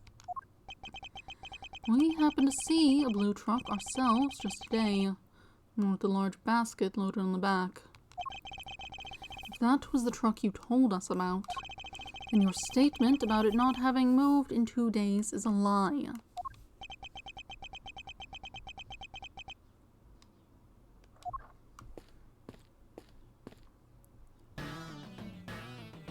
Oh. Agent Long, Emma. Hey, you're here. There you are, Mr. Edgeworth. At last. I've been trying to find you ever since we wrapped up the case yesterday. Kay sent me a message saying you were here, so I came right away. I'm sure he has a phone. I guess maybe you don't actually know the number, but you could have asked someone, I guess. And I found what you asked me to go look for. It was loaded onto a truck in the parking lot out back. A blue truck. There it is. Someone's in charge of it, drives it around on the back of the truck. Cool, cool. Well. I think that truck might be the one we saw earlier today. In fact, I'm almost certain of it. Objection! Oh, you have your own little voice line? That's new. That's not remotely what I was voicing you as, but whatever. It's just because it's blue, like a million other trucks. What makes you so sure it's the exact same one? No, I saw it too. It's the same one for sure. Objection! Huh? What's the matter, Mr. Edgeworth? That wasn't me. If this are the words of a man who can't back up his claims with evidence. I'm assuming that's what they're going for. He's the mimic. Wow, you sound just like him. Show me. I demand proof. Must be able to prove it somehow. It's the same truck. I'm sure of it. Huh? What are you doing, Mr. Edgeworth? Are you touching the truck? The engine's cold, which means it's been there for a while. No way! You can tell just from that? What can I use to prove it's the same truck? Fingerprints. Use a metal detector. It's like, yeah, but sure is made of metal. I'd like to have the truck dusted. The truck dust that. I'd like to have the truck dusted for fingerprints. Why would you want to do that? Because I expect to find a very specific set of prints. And if I do, that will prove beyond all doubt that it's the truck we saw in front of the big building. Those prints will prove that the truck... Yes. Yours? You think you're going to find your own prints on there? I do, because I put my hand on your truck when I saw it in front of the big building. Let's see what we can find, shall we? Emma, could you lend us your scientific skills one more time? That's why I'm here. One moment, please. Alrighty, take it away, Mr. Edgeworth. Not me. Of course. Who else did you think was going to do it? Don't worry, it's easy. I'll show you how. Fine. I don't see why you can't do it yourself. So just spread the powder over the area you want to search for prints. Like this. Moving the cursor around and pressing A will allow me to move the dusty area. It sticks to fingerprints, so once you found one, make sure to dump plenty on there. And then blow away the excess. Blow it away. Yeah, with your mouth. Ah, like that. Blowing with Y should remove any excess powder. Alright, you got all that? Yes, thank you. I'll try it for real. Oh, there's no such thing as too much powder, by the way. Go crazy. Just everywhere on this grid? I sort of assumed it would at least pop up like the truck.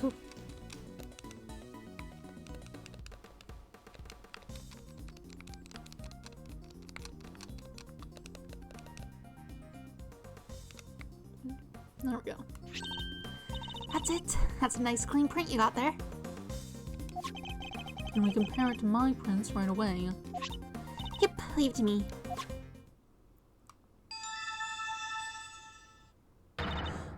That confirms it. It's Mr. Edgeworth's prints, all right. And with that, another lie is exposed. Let those proud rabbits go. They don't like that. So what were you doing in the truck?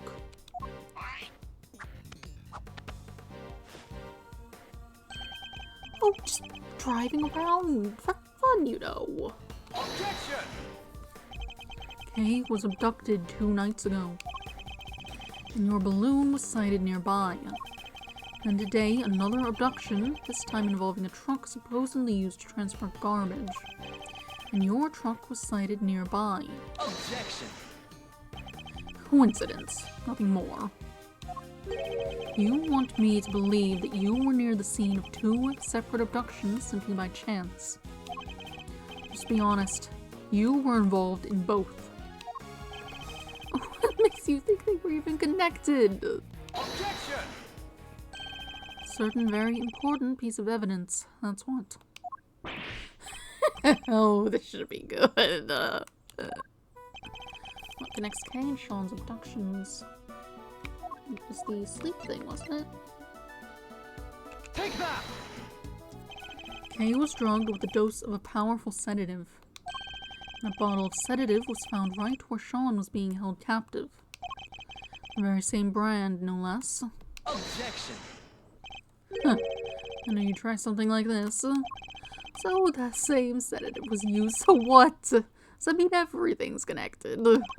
You know as well as I do, that doesn't prove anything for sure. We must have something. There must be a piece of evidence that can tie him to both crimes. Cops, prosecutors, you, Miles. You're all the same at the end of the day. You force the evidence to fit the crime, or you flat out make it up. Just as long as somebody goes to jail. You're no different from certain other evidence tamperer we've had the misfortune of meeting. Objection! No, I'm nothing like him. Objection! And show me, hit me with your killer piece of evidence. You must have one, right? It's no use. We don't have anything that can tie him directly to both kidnappings. Okay, you got done there, Miles. No more cheap shots left to fire. Right, well, I have a show to be rehearsing for, so if you don't mind. Objection! Oop, you got something now? Hey, come on now, you two. There's no need to get all hot under the collar. Wouldn't want your good looks running down your face now, would we, Simeon, old pal? What are you sticking your nose in for? Hey, I just sense the vibe getting a little harsh and heavy, yeah? Probably ought to lighten the mood. Oops, that's the wrong button. Help me out here, Kay. Lift our spirits with a little dose of the old great thief magic. You don't have to tell me twice. Okay, let me see. If I can do Simeon. Let's see if I can do Simeon's voice. Here goes. Objection. But what are you? Take this seriously, will you?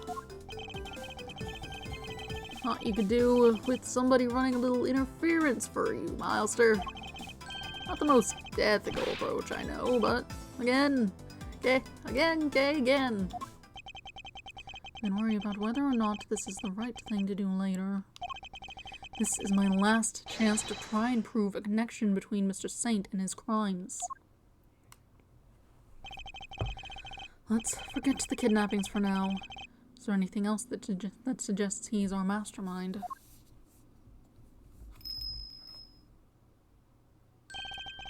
Of course.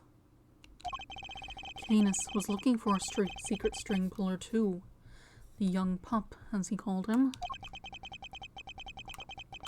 If I could prove that Mr. Saint was that same young pup, then perhaps... But what evidence do I have that might point to him being involved with behind the scenes?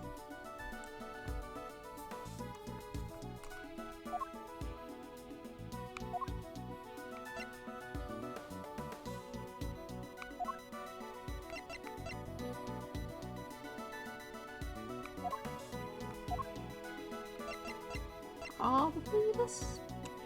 Take that! I think you and Mr. Knight were both communicating with this person, Mr. Canis. And that same person might well be our secret string puller. That's right. Our mastermind was involved in Canis and Knight's correspondence chess exchanges. If I can prove that Mr. Saint was the hidden intermediary between the two of them. Alright, that's enough. This is getting painful. You don't have anything, and I have to practice for the show, so if you don't mind. Objection!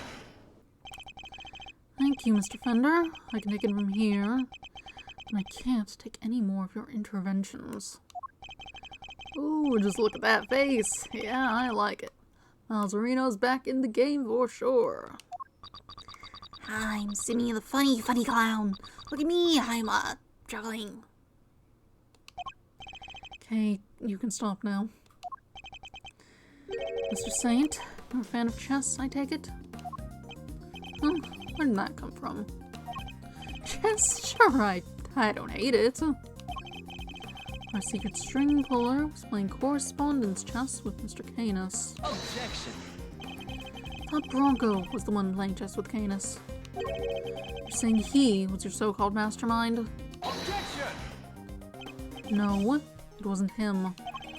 Whoever it was went on manipulating events even after Knight's death. Take a look at this letter, if you would.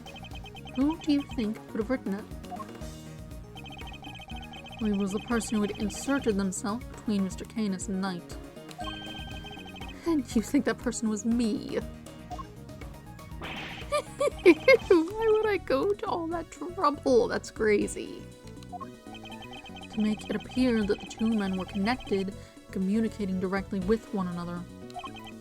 The very fact that led Fifi Lagarde to murder him. What? You're saying that he set that up to try to get Mr. Knight killed? Objection. Listen to yourself. Who do you think I am? Some kind of evil puppet master?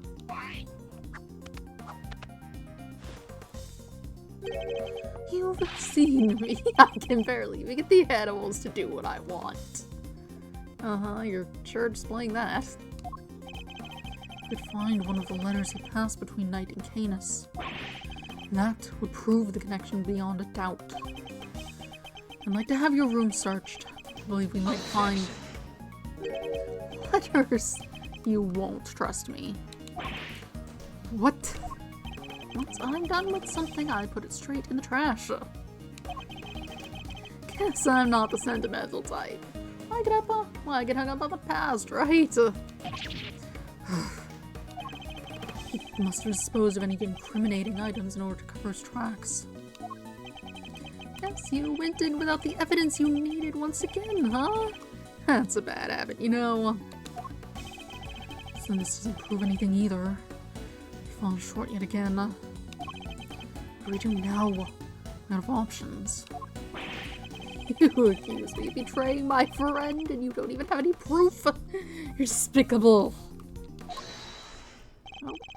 Who was that? Oh, hi. Miss Barry? What does she want? Sorry, it's just, I was thinking about what you were saying, and this Knight person, you mean Bronco, right? Simeon's friend? Yes, what of it? Does she know something? A letter came from him this morning, for Simeon. What? What did you... Was that possible? Knight is dead. When did he die? Maybe the mail's just slow. Miss Barry, we need to see this letter right away. Sure, here you go. Let's open it up, shall we? That's a crime. Granted, I don't know if it's a crime here necessarily, but still. Here's my next move. It's another correspondence just letter. Can anybody else want checkmate? Can't wait to see your face when you lose. You're never going to beat me, not at chess. Sure.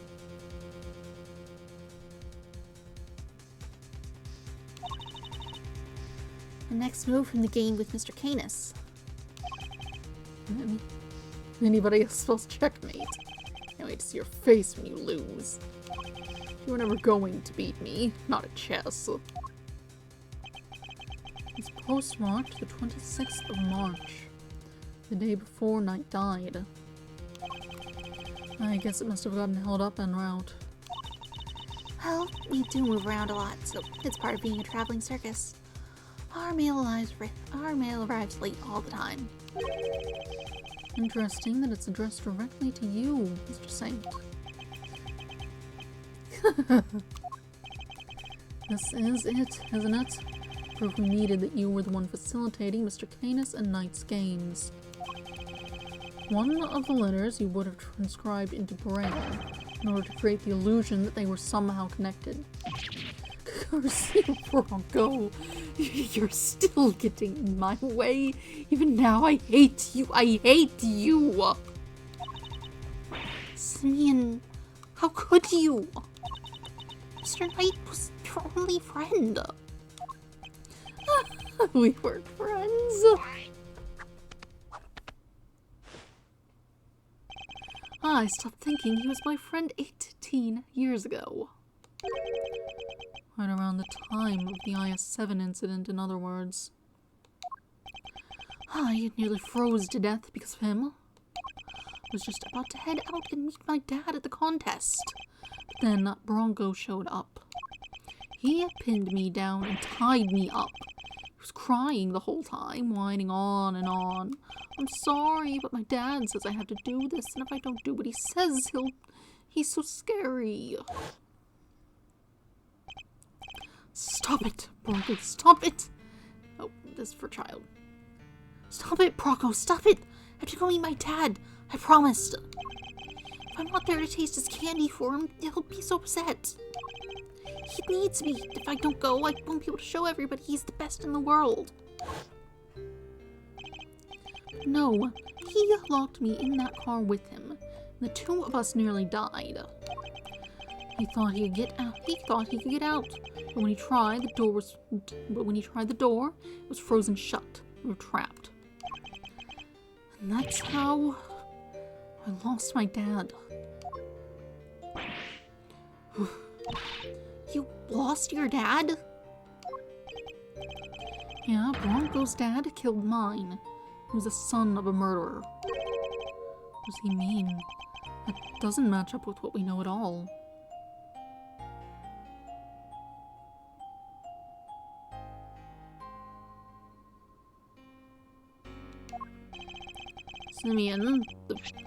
Simeon, the victim in the IS-7 incident, was a guy named Artie Frost. Yeah, that was my dad's name. My memories got kind of scrambled that day. What little I remembered was pretty mixed up. So I didn't find out until later that my dad was murdered. The murderer was a man named Carmelo Gusto, a confectioner. Really? I never knew Bronco's father's name, or maybe I chose not to remember. Ugh, just thinking about the sicko that killed my dad turns my stomach. Mr. Saint, are you sure you didn't know the name of the murderer until just now? Do you think I'd sit on it if I did? Oh, I'd have reported him to the police straight away. All I knew was that Bronco's dad tricked my dad. And that's how I knew my dad was the one who was killed that day. Sounds like you're still a bit confused. That guy's still around. The guy you would have been tasting things for is still around. He's in prison, I think. Bronco was a traitor. He helped his father murder mine. He was the son of a cold-blooded killer. He deserved to die. Objection! I'm sorry, Mr. Saint, but you've made a mistake. A big one. A mistake? What do you mean? Artie Frost was a sculptor. He'd been working in France not so long before the murder, under the name Paul Halik. So I hear, but I don't remember anything about that. I wish I could. Well, I'm afraid it's only natural that you don't, because he wasn't your father. Huh? Is this your idea of a joke? Well, it's not funny. Not at all. You're right, it's not. But you need to know the uncomfortable truth. This piece of evidence proves that you're not Artie Frost's son.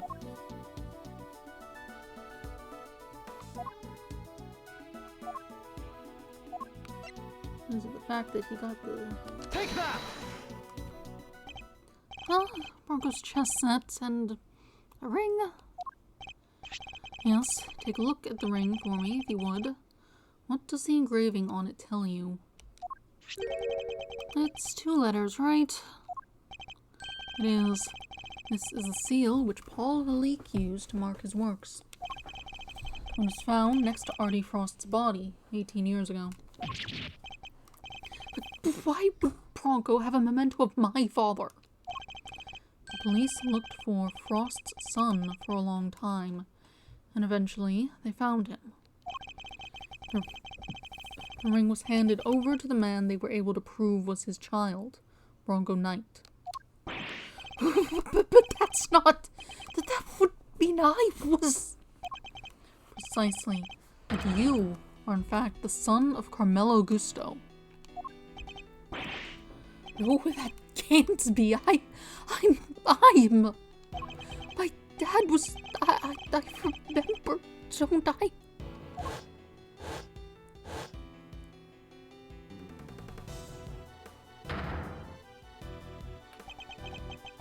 Bronco tied me up and locked me in that car. It was his fault I lost my dad. He deserved to die, didn't he? Wait. No way. I get to see your circus thing even though I'm in jail. I was looking forward to it in the next move in our little chess game. So the show's just the icing on top. Yeah, I think you'll enjoy it. Well, hey, come back soon, okay? Be mulling over my next move in the meantime. Oh, speaking of which, I put a little something in your chess set. But you can take a look at it later. A little something. No idea what that might be, but thanks.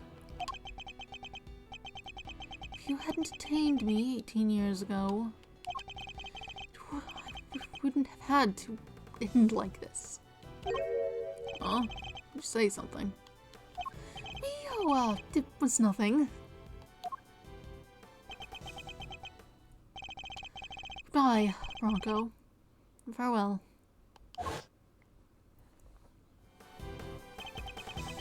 I did all that. Now you're telling me that it was my father who killed Broncos. Then what was all this for? I didn't want to wind up dead, too. I didn't want to be weak and vulnerable. That's why I tried to be like Canis. Why I stayed in touch with him all these years. And there we have it.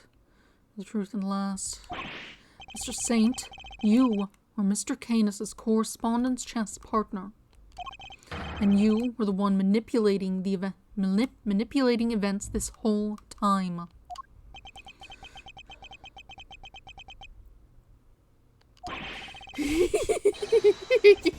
Right.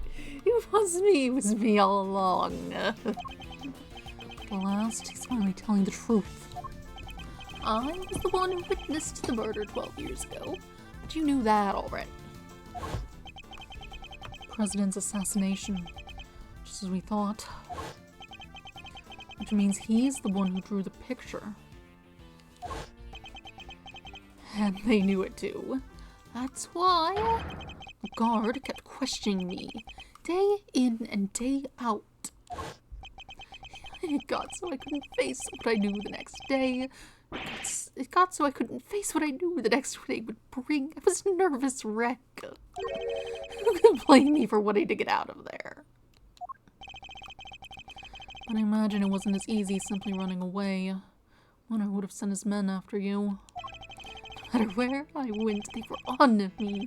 They never stopped coming. 24 hours a day, 365 days a year. I couldn't sleep at night. Even the smallest noise had me chasing shadows. It drove me crazy. So I joined the circus. At least that way, moving from place to place was part of the job. My whole life, I've been up against the chief prosecutor and the warden of a prison. No regular person could hope to stand up to people like that. For the time I was a child, I had nobody. But they weren't even the worst of it. The body double was behind it all, controlling everything. He may have been fake, but he was the president of an entire country. What hope did I have? There's only one person I could turn to. Canis, the man who saved my life. He wasn't like Bronco. He really did want to help me. That's quite a claim. Strange to think our famously ruthless assassin winning the admiration of the child he saved. He showed me how to stop being a victim, to stop being hunted, and become a hunter myself. And they all became my prey. And I doubt even you imagine the body double would ever go so far as to co-opt our country's police. No, I sure didn't. And as long as the winner was around, no evidence was ever going to stand. He even managed to ruin things this morning. The guard almost got away with it again. I know him like the back of my hand. I could see exactly how it was all going to go down. So we saw right through their plan. How Chairman Winner would try to suppress the evidence and warden the guard's trial. I see. And that's why you kidnapped Sean, correct? You wanted to force a guilty verdict regardless of the presence of evidence of or rule of law. Objection! Maybe I did, but how else was I going to make them pay for what happened 12 years ago? Whatever helps you sleep at night. But Winner pulled one last surprise, didn't he? He tried to kidnap Sean himself in the hope of influencing the verdict. In other words, you chose the exact same course of action as the man you so fervently claimed to hate. Objection! That's only if I'd actually kidnapped anyone at all. But I'd never do anything so wicked, never, ever. Me commit a crime? No, no, no, no, no, no. Besides, I don't hate the three of them. If anything, I'm grateful. If they hadn't done what they did, my revenge wouldn't have been nearly as fun.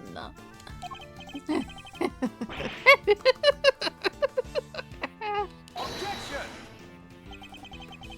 So you admit it, your motive in all this was nothing more than revenge. Sure, I admit it, so what? Despised every single one of them.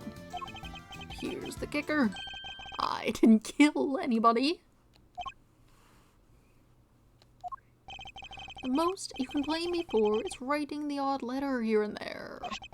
Quick note to Ringer to tell her about Winner. Another to him, so he knew about her. But the fact they wanted to kill each other, and one of them succeeded, that was all on them. So you take no responsibility for the fact that your actions resulted in multiple murders? Right! Same thing at Gore Lake. People are much easier to control than animals, you know. Oh, fake assassination plot? I handed that to Bronco on a plate. That was part of his plan too. So Rook's murder was... Objection! Oh, no. That was all Bronco's idea. Nothing to do with me at all. Still, it moved things in the right direction, wouldn't you say? Isn't fate a crazy thing? You can't talk like that about a murder! Setting the guard up was easy too. I just made it seem like Knight and Canis were in contact with each other. Slipped the chisel inside the chest set. So it was you who put it in there. Yes, it was. I thought that might point everybody nicely in Canis' direction. Worked out pretty well, even if I do say so myself. Who knew all it would take to make that awful woman? Who knew that would be all it took to make that awful woman murder poor Bronco? I guess she got to where she just saw enemies everywhere she looked. I know the feeling. Even the smallest thing can send you to paranoia. Can send your paranoia into overdrive. And then things get ugly quickly. I had a front row seat for the whole show. You were the last piece to be put into play, of course. Who?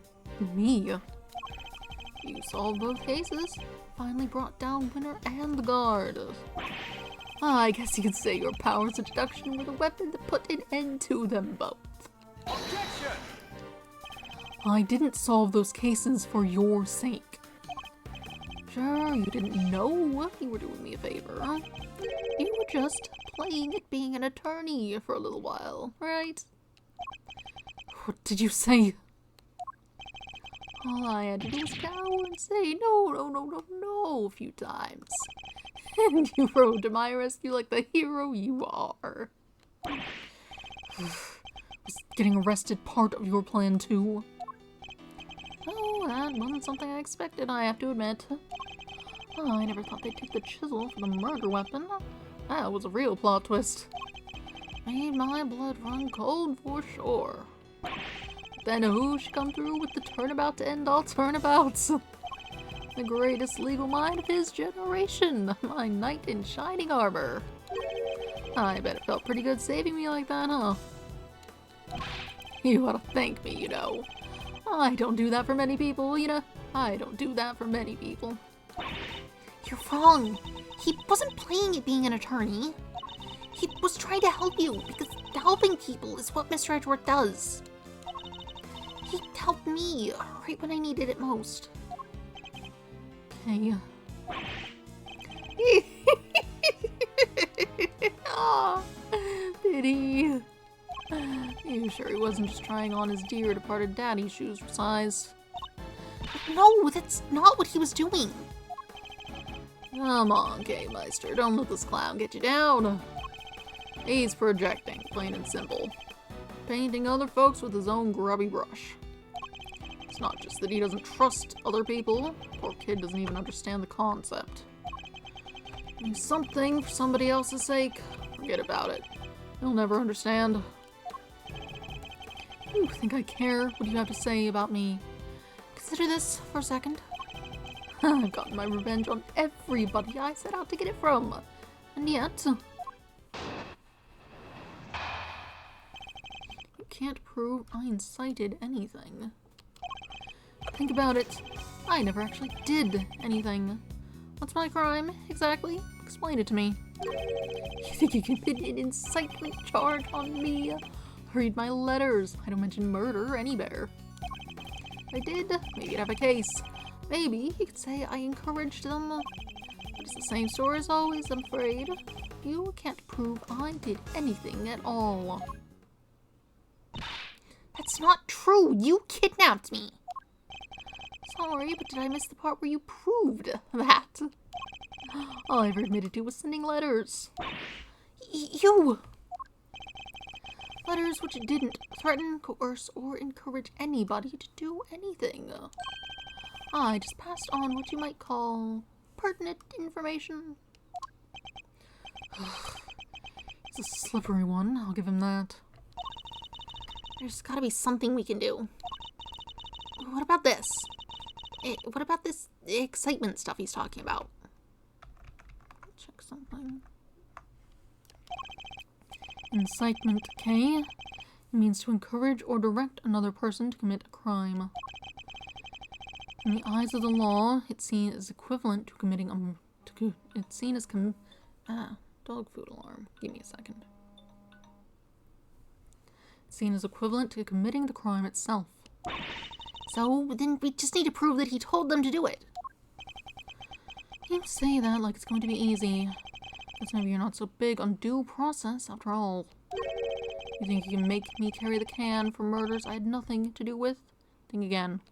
I don't even have to talk to you if I don't want to. In fact, why am I still talking to you?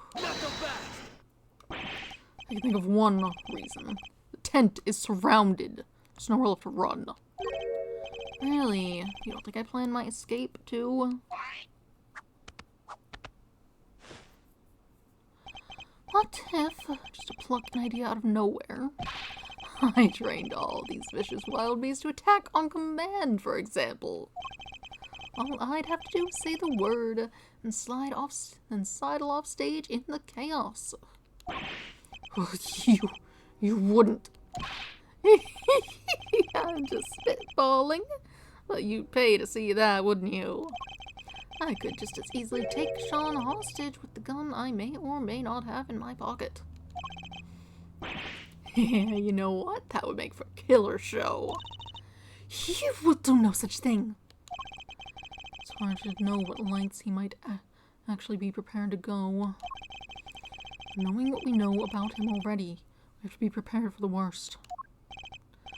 Fine, I'll humor you. Once the curtain goes up on this little performance, it better be a lively one. Bore me and we're done here. Alright, let's see if you can keep me entertained, shall we? Looking at that, it's probably gonna say that it'll drain my health if I press him on things. It's not going to give me an inch. There must be something we can do. We can't let his crimes go unpunished.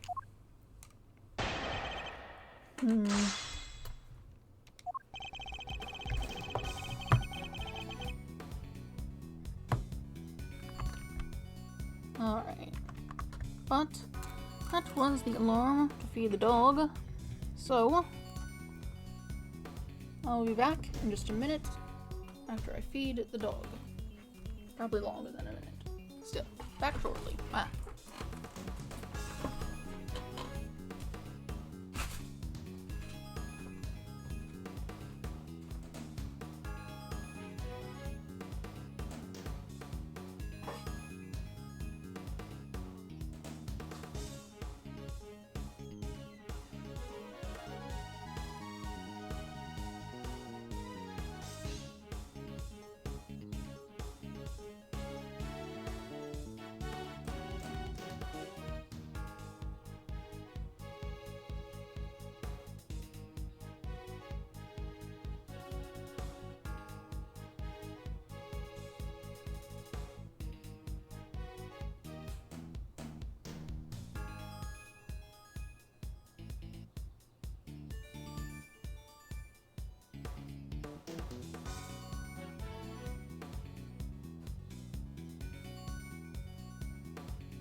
Alright.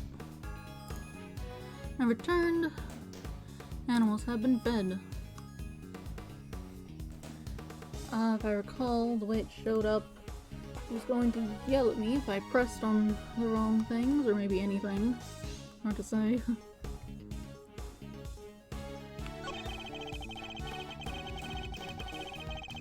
Mention revenge.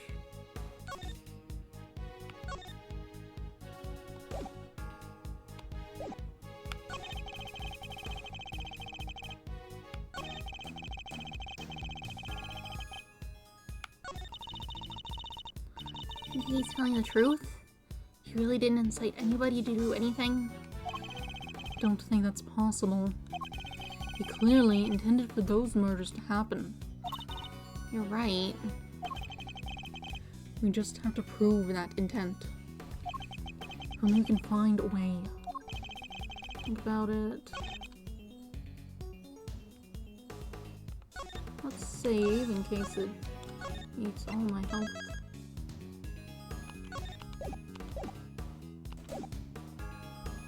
Anyway, let's try that letter. Revenge, it doesn't say murder, but maybe I can press this. Hold it! Nowhere at all. You didn't look? I can give you a minute if you like.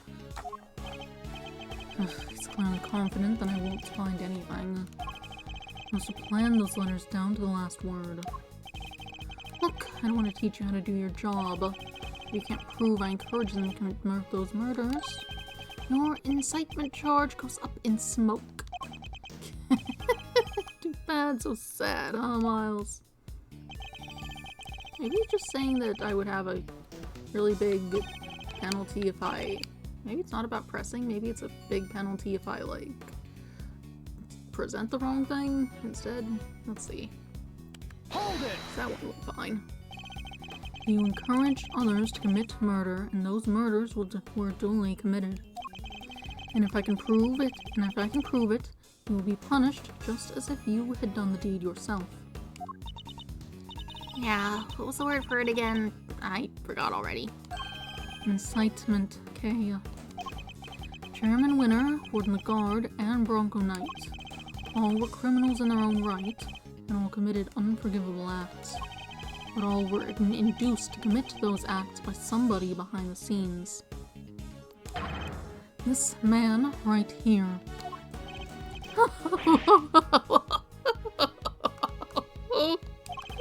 You really don't hold back, do you, Miles? But it doesn't change anything. Hold it! I know for a fact that you made those murders happen. Yeah, there's something I need to tell you. Truth is, I was the one who made big bad Chairman Winner kill little Miss Rosie Ringer. What? You told me yourself. Objection! Did I? And can you prove it? If you can't, the sense here. Just ask yourself, could this sweet, innocent boy have done the things you're saying? No. I do admit if he's right.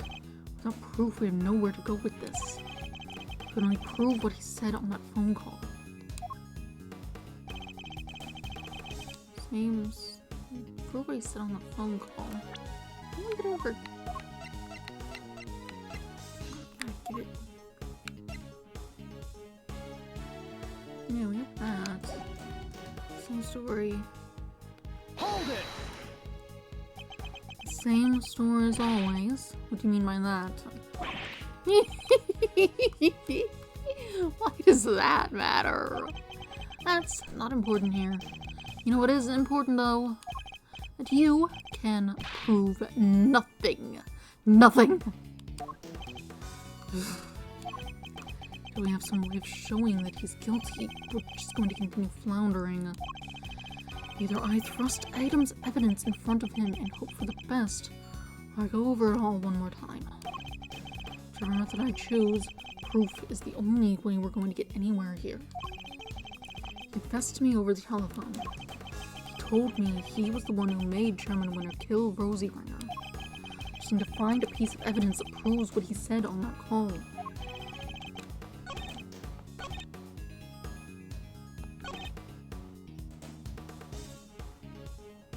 I suppose you're saying I can't prove it, and I'm like, I can prove it. Not sure where else to put it anyway. Objection! There we go. I'm afraid you're wrong. I have proof that you meant for at least one murder to happen. I have proof that you meant for at least one murder to happen. Because you said so yourself. Yeah, there's something I need to tell you. Truth is, I was the one who made Big Bad Chairman Winter kill little Miss Rosie Ringer. Rosie Ringer. What? I said that. Weird, I don't remember. I know you think you can worm your way out of everything. This time you're wrong. I am. Yes, because our conversation was being recorded. By somebody intercepting the signal from the very listening device you planted. It was. You got your conversation with the clown here on tape? That's what you're trying to tell us? No! Longzy says, schemer schemes will swallow him in the end. Miss Lloyd, could you place the tape, please? You bet I can. Got it. It was this part right here. Mr. Edgeworth, that's Judge Gravel's cell phone. Who is this? You weren't the one who abducted Kay. I can't hear Mr. Edgeworth. Sorry. It's right around here. I was as surprised as...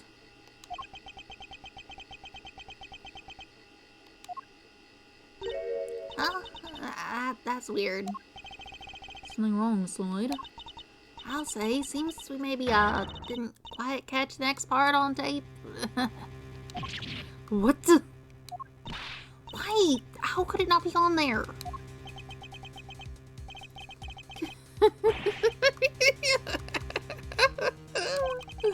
Oh, poor babies. You think I'd leave myself wide open like that? We'll think again. There's something a little special about that bug, you see. It can be turned on and off remotely. What? I never knew they made those. Remote control bugs. Sure they exist, but you switch it off to avoid being recorded. Bingo! Objection! But how? You would have had to know you were being recorded in the first place. Objection! And I did, of course I did. So obvious that someone was eavesdropping, and that's because Miss Lloyd, was it? You know, the kid prosecutor's kidnapping without any prompting. No. You heard that whole conversation? I did indeed, old pal, but I must say, I thought you would have figured it all out much sooner. Are you supposed to be a genius, prosecutor? Now, where were we again? Oh yeah, at the part where you couldn't prove incitement, it was game over. Oh well. Ah, shucks. So my tape ain't gonna be no use to nobody after all. Come on, I must have recorded something you can use. If only that were true.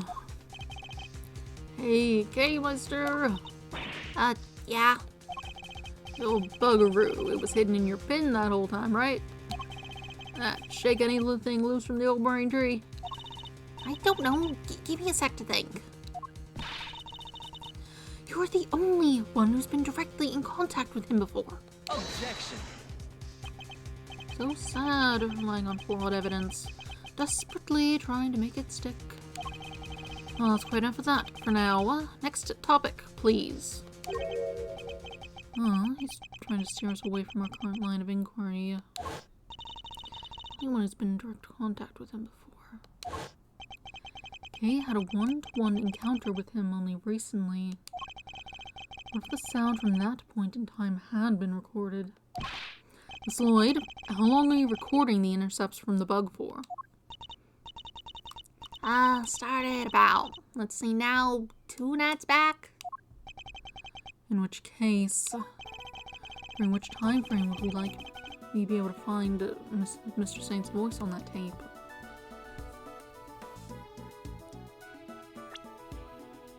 What is today?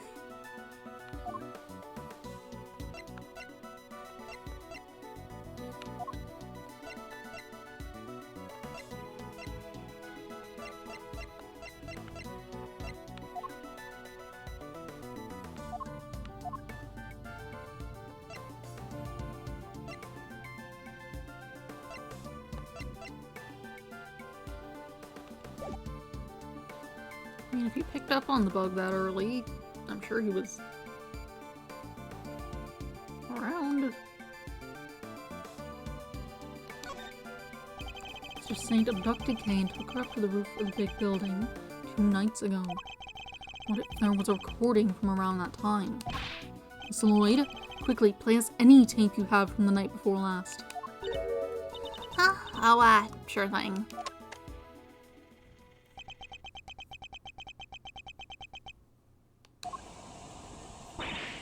That's the sound of the balloon. Indeed it is. Around that time, I imagine Mr. Saint would have been transporting you in it. Which means he can't have been too far away from you, or the bug.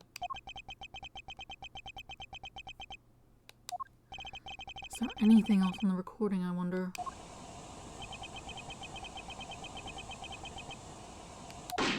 Ooh.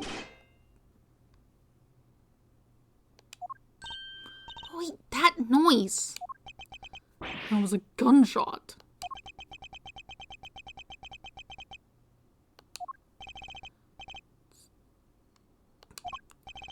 You turned the bug off then, too, it seems. Unluckily for you, you were a little late in doing so. There's no escaping it now. That gunshot ties you directly to the case. What are you talking about? No one ever even mentioned a gun. He's wrong. Somebody involved with this case discharged a firearm.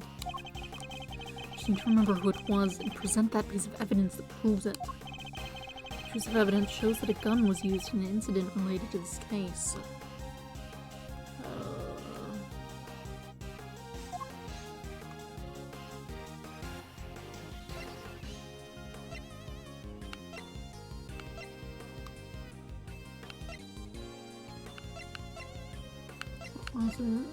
That's not helpful.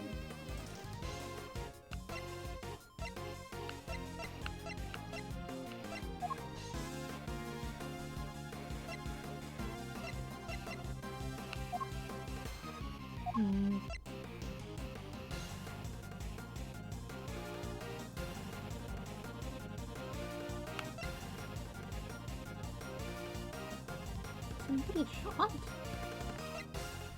She got knocked on the back of the head and stabbed. The president wasn't shot. Or fake president, whatever. Same thing.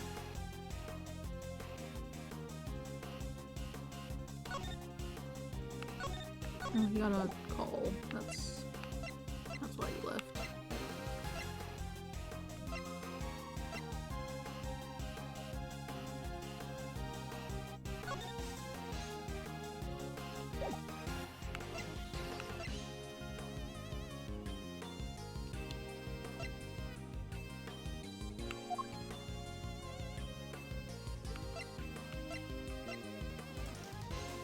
Was there a gun? Was there a gun? Oh, I don't remember.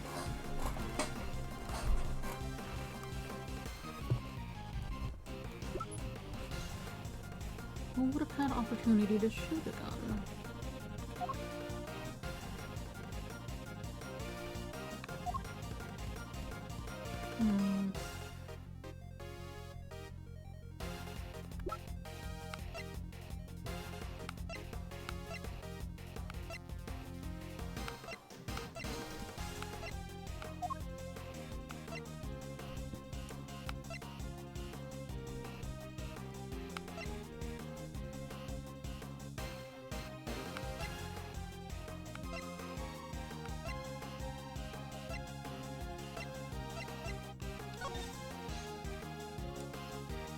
This wasn't a gun.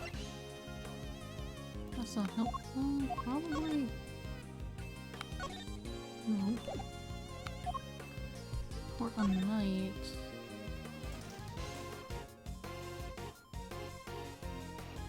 No. No.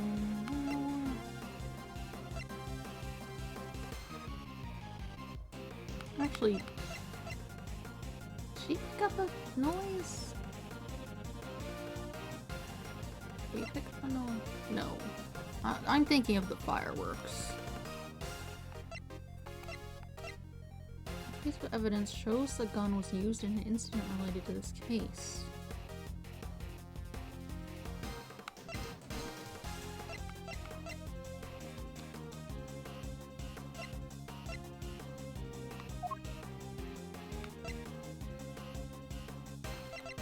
That's a gun. That's like a completely different gun, though.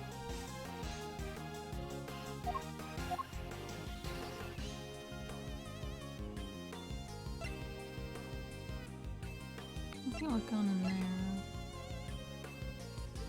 Side chain was cut. That's not good.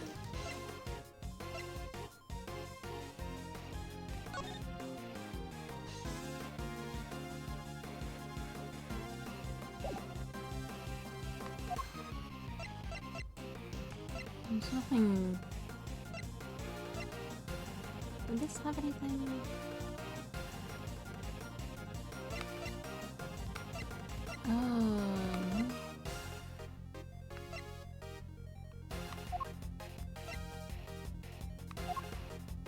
Is it? What am I looking for?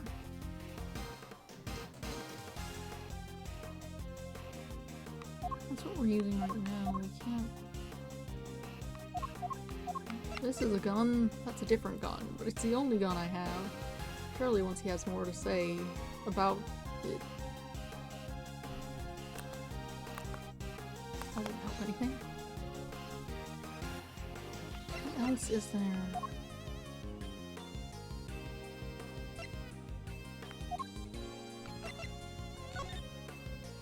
Everything's fine and normal here.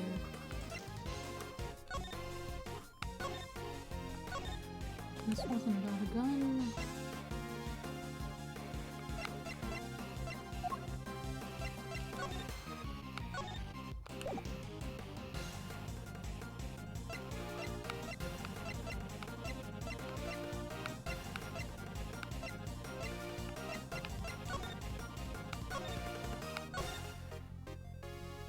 Hold on. Didn't someone have... Yeah. Gunshot residue detected on right hand. Take that!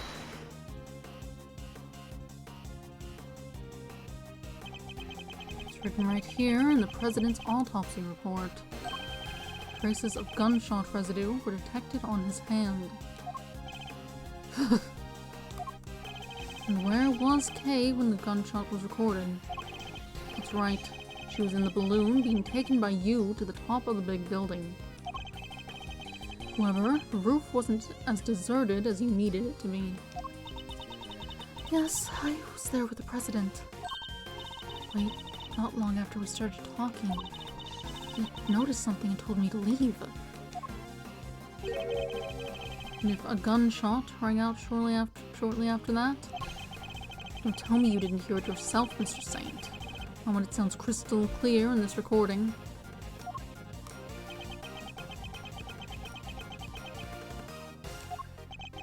You are just going to pretend to ignore me?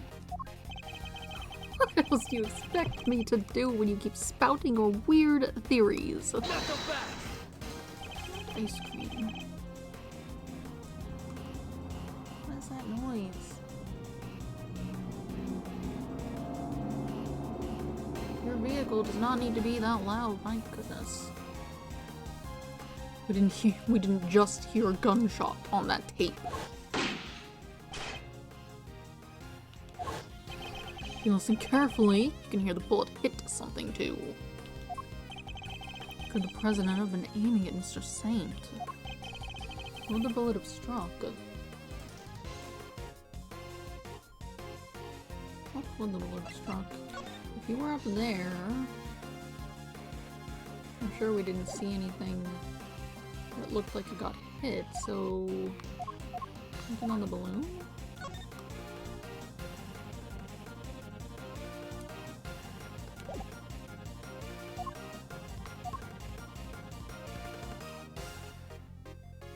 It's got some metal bits around there. You could hit one of those ones on the basket.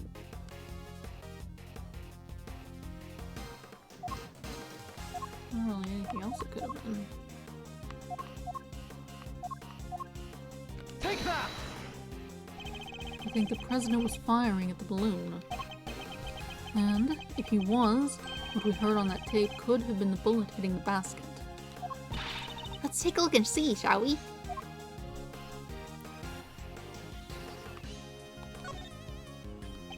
Let's look over the sides of the basket just in case. Alright, I'll start from over here. Hey, what are you doing just standing there? Help them too, will you? Yes, Shifu. Nothing. How about over there? The side's clean, not even a speck of dirt. I'm right about this. I know I am. I have to think about the sound it made when it hit. It sounded like something harder than the wicker part of the basket. Like metal, in fact. Yes, it's metal. A hole! With a bullet stuck in it. There's a bullet hole in the bottom of the basket. I'd call that pretty conclusive proof. Being charged of it. Well, Mr. Saint, how do you explain not just the sound on the tape, but the accompanying bullet hole? You see everything, don't you? It's pretty impressive, I have to admit. I doubt there's anything I could hide from you if you really wanted to find it. Shut up and confess, will you? Alright, no need to get cranky. What really happened 2 nights ago? I'll admit I flew the balloon up to the roof, but when I arrived, Isabel and the president were already there. That came as a surprise, I have to say. Only the president noticed me and made the good judge leave right away.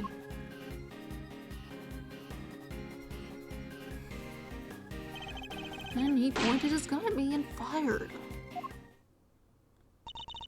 But why was he trying to shoot down the balloon? Oh, that's simple enough. When I arrived, he was just about to murder your friend the judge here. Me? You thought about Sean. What did you think would happen? Why do you think he met with you in the first place? He thought you were going to expose him as an imposter. Because she knew the truth about Sean's parentage, he was afraid. Afraid? Yeah, you could say that. The man was a total coward. His hands were shaking so much when he tried to get rid of me, he couldn't even shoot straight. So you see, I just happened to be in the wrong place at the wrong time. I was an innocent bystander.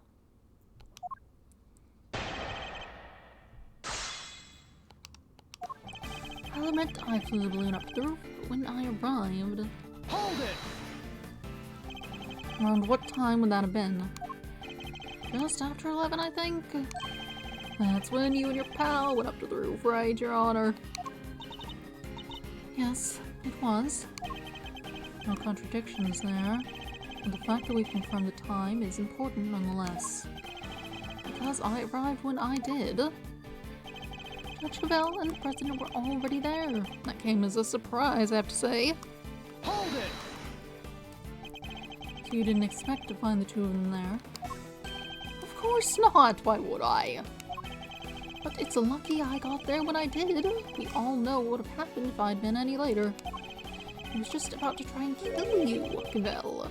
You really didn't suspect a thing. I'm afraid I did not. I had no idea. Maybe you shouldn't have blabbed him about the kid. Did you ever think of that? I was merely trying to... What kind of a mother are you? You're lucky he didn't kill you and then go after the boy. Objection! I'm your opponent here, not Judge Cavell. Now leave her alone and tell us what we want to know. Don't worry, Your Honor. I'll take it from here. I'm in your debt, Mr. Edgeworth. As is Sean, I trust that you will look after us both. I pray that the goddess of justice will watch over us all. Your precious goddess didn't even warn you there was a balloon right behind you. Only the president noticed me and he made the good judge leave right away. Hold it! He made her leave, but why? Wasn't he planning to kill her? Sure, but I'll bet he didn't want to do it in front of witnesses. Murderers don't tend to like that. She still didn't know he wasn't the real president, right? The secret was safe for the time being. And now that he knew about Sean, he could kill both of them whenever he wanted. You two got lucky when he died, huh? Why the frowns? I'd be smiling from ear to ear if I were you. You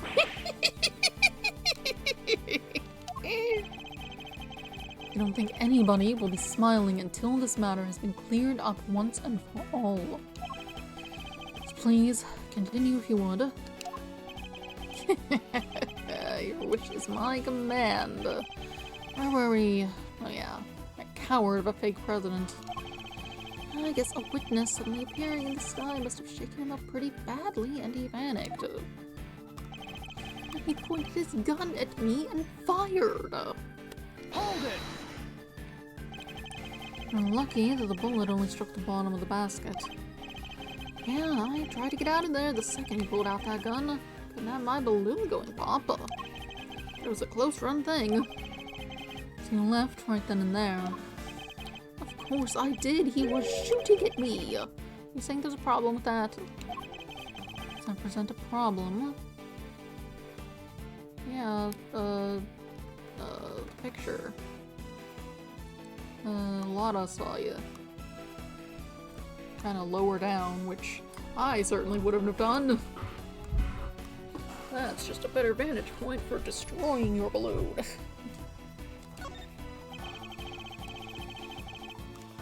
In the end, you managed to leave Kay there up on that rooftop. Which means you didn't actually leave the vicinity, did you? Oh, yeah, I guess I forgot to tell you the next part. After he shot at me, I escaped the hatch to the 51st floor. He escaped, I think he said. He escaped through the hatch. I hung around a little longer to make sure the coast was clear, and I landed on the roof. Do you mind appending that statement to your testimony? Makes no difference to me. He shot at me, he escaped through the hatch to the 51st floor. And we do have something to contradict that. Hold it! That hatch that leads to the storeroom where the items from the underground auction were kept. The auction? My memories are still a bit fuzzy, but the auction was 2 days ago, right?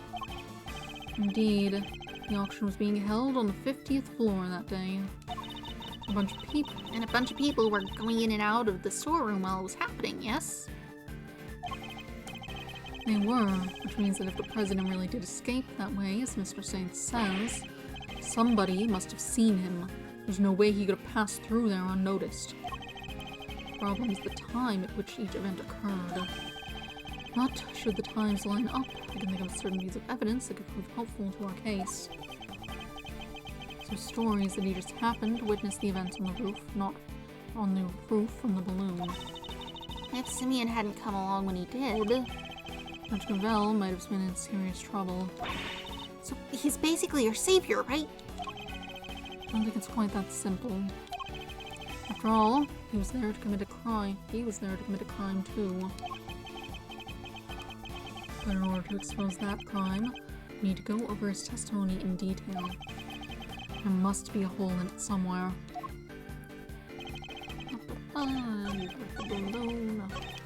51st floor, incorrect. We have a smart statement. Objection!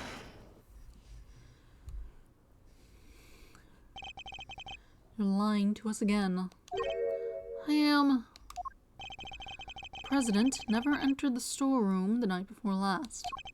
Miss Hart testified to that fact. What? Do you believe a word that two-bit hack over mine? I beg your gosh dang pardon.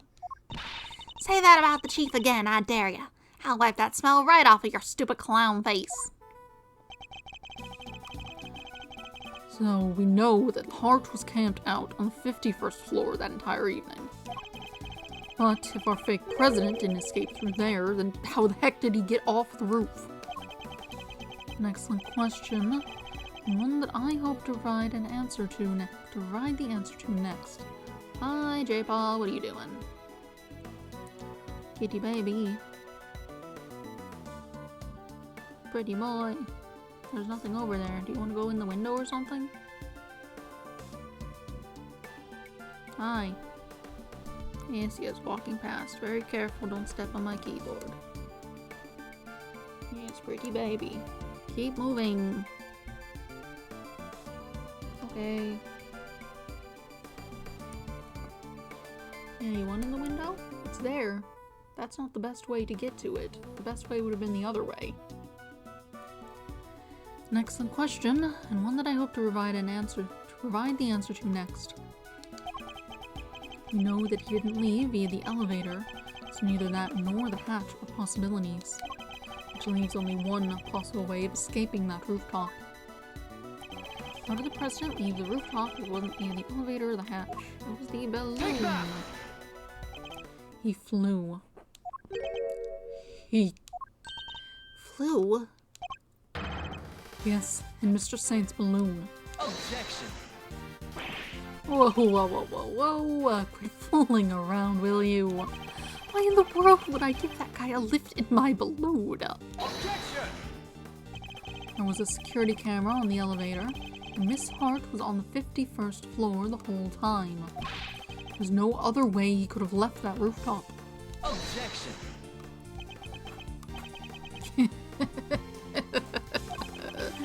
You know what the circus is all about. Making the audience think you're in danger, giving them a thrill. But it's time to bring this act to an end. I'm not in danger here, even if you think I am. What do you mean? Watch and learn. Miss Hart, can I ask you something? You were keeping guard on the 51st floor the whole time, right? Never even blinking for a moment. You bet your big toe I was. I done said as much in my testimony. Objection!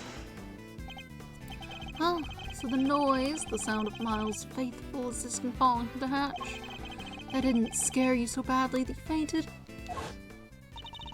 So maybe I ought to have mentioned this before, but I fell asleep for a few winks after that. Well, passed out. Unconscious, you might say. What happened? That explains the noise that caused you to faint as well, Miss Hart. The sound of Kay crash landing onto the storeroom floor. Well, so what if I did?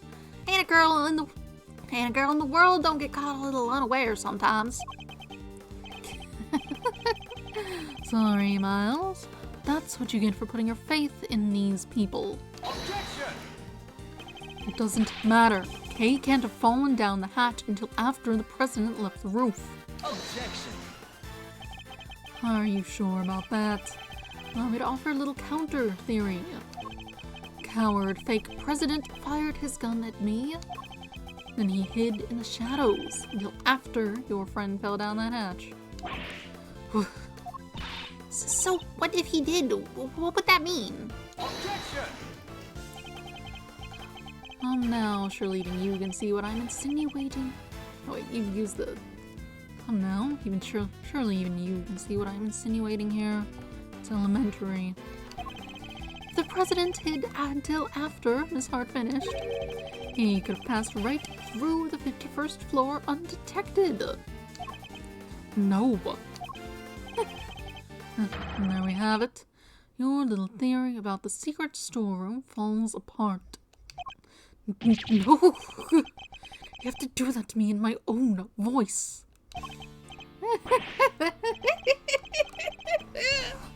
That's right. Oh, and another thing.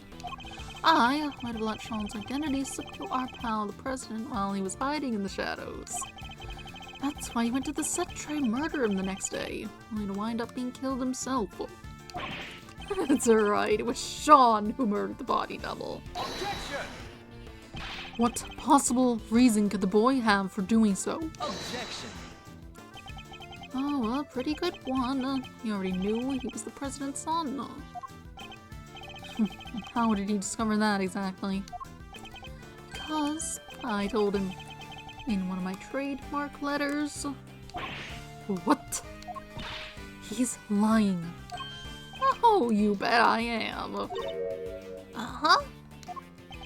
Or am I? Maybe I did tell him, and maybe I didn't. Well, Shawnee boy, which is it? It was my fault that our source cell fell off that roof. I admitted that much already. But I didn't find out about my dad until today, I swear. Well.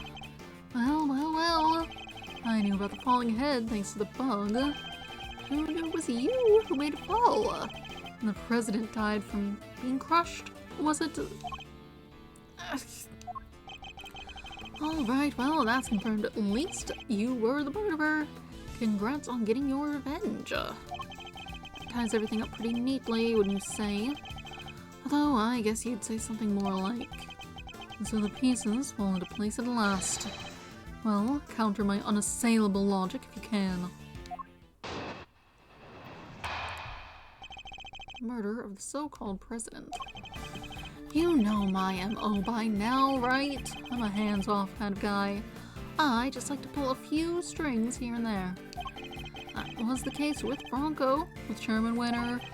So what makes you think I'd let that fake president set foot on my balloon?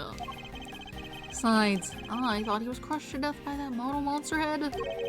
Who set old Torosaurus' noggin a-falling, huh? When was that specified? I can't recall. It all makes perfect sense. That's how our imposter wound up dead, no doubt about it. And what was the motive behind the murder? A little truth I shared, just like I said.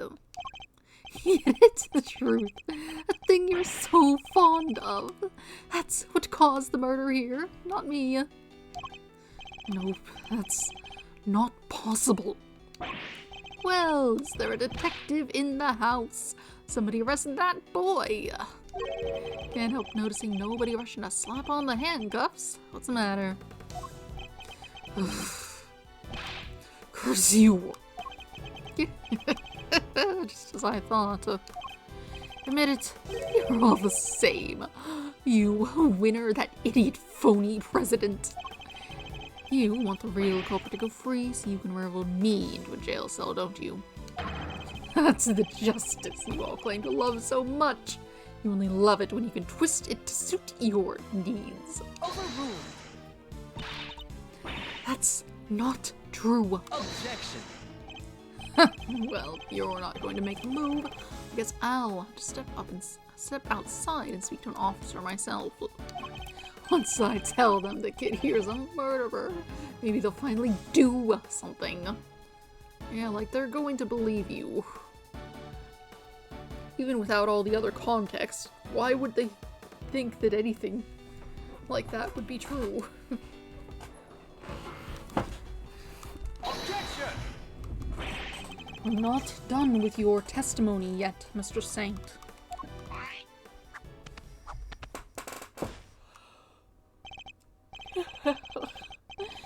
How did I know you'd make some excuse for stalling even longer? You still don't have any proof, do you? Or any chance of winning this. Tell me I'm wrong. Yet you still want to prolong the agony?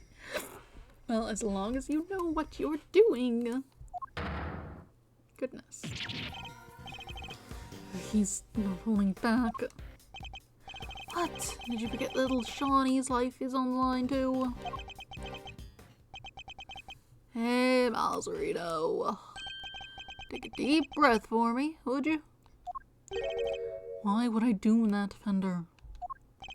Because it's times like these you need to kick back, take stock, and be grateful for what you have. The worst of times are when lawyers calmly show our biggest smiles. Remember, the way in which the president made his escape is what you and Laughing Boy can't agree on. So how about this for a little thought experiment?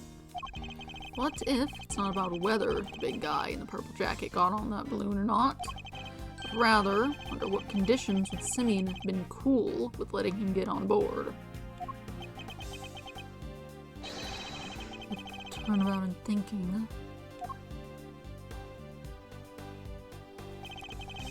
Forgive the interruption. Just my 2 cents worth. Or your old man's, I guess, I should say. Maybe Gregory's techniques can still prove useful in this crazy modern era. He's right. Under what circumstances could the body double have been allowed on that balloon? He was a physically imposing man, and what's more, he was carrying a gun. Could he have been drugged? No, there were no traces of sedatives found during his autopsy. In which case, surely not. You about ready to continue, Miles? Don't forget, this is what we're playing for. It's going to be tricky, but I have to tear his testimony down one statement at a time. Seemed fine pressing last time. This is just about the damage you'll get from the wrong evidence, I suppose. Hold it! The strings in question being those of Sean and the president's body double in this case. You seem pretty confident of your abilities in that particular arena. Is that so weird? I'm an animal tamer, remember? What's the wildest animal of them all? That's right, humans. Didn't take much to get those 2 dancing to my tune. A little truth here, a little hint of revenge there. Somebody ought to thank me. I did this world a favor. Mr. Edgeworth, he's scaring me. Don't let him get under your skin, Kay. You have to stay strong. This man sowed the seeds of another's revenge in order to achieve his own. It's our duty to stop him, and we will succeed in that duty. Why do people do bad things, huh? Don't they realize it'll just come back to bite them in the end? That was the case with Bronco, a German winner. Hold it! And so you insist that you had no direct involvement in any of what occurred. What can I say? I don't like to get my hands dirty. Sure I do love to watch the action unfold, though. All those idiots desperately trying to kill one another. They don't even know that I lit the fuse. I love it. You haven't changed. All you did 12 years ago was watch too. You're talking about the whole SS5 thing. Stop it. Your poor papa scrabbling around for answers and finding nothing. Shucks. What do they call that again? Oh yeah, rank incompetence.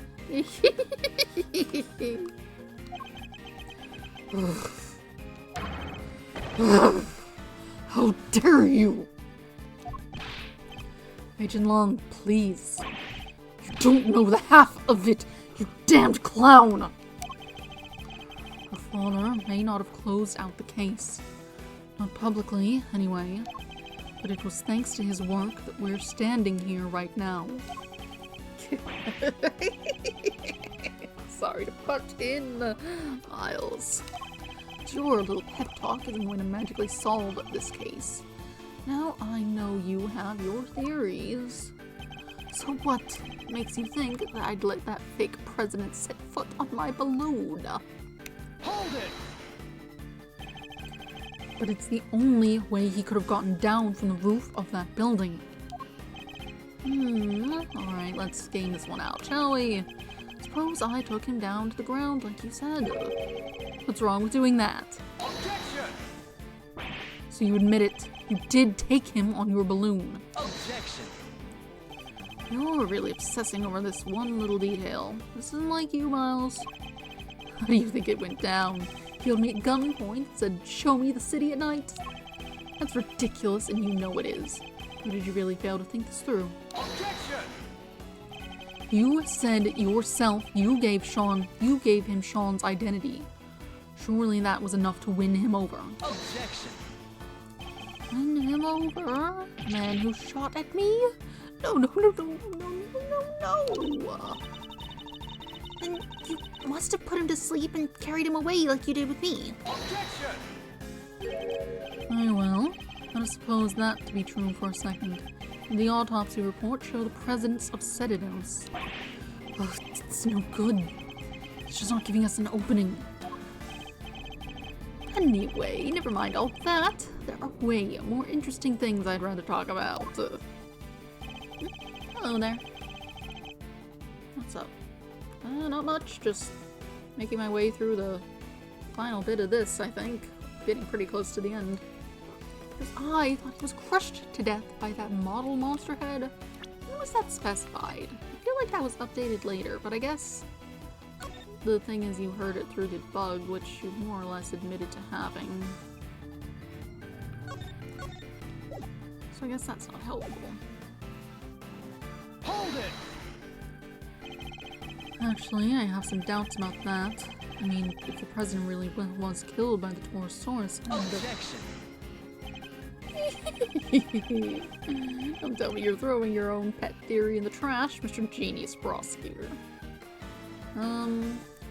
Currently, we think this guy is the manipulator behind everything and set up multiple murders. And he's more or less said he did that, but like less directly than could be proven. Currently we're trying to get him for the removal of the fake president from the rooftop of the building in order to... I guess he would have then... That was 2 nights ago. And then the thing was there. What did he do with him in the meantime? I play other games. Wednesday I'm going to be playing a Super Mario 64 ROM hack. It's Ace Attorney on Monday and Friday, and let's see, other games on Wednesday. However, your statements seem suspect. You are following a very similar statement. So you say. You're following a very similar, can I move this? Pattern to bots I've dealt with in the past. So I'm going to guess you might not be a person.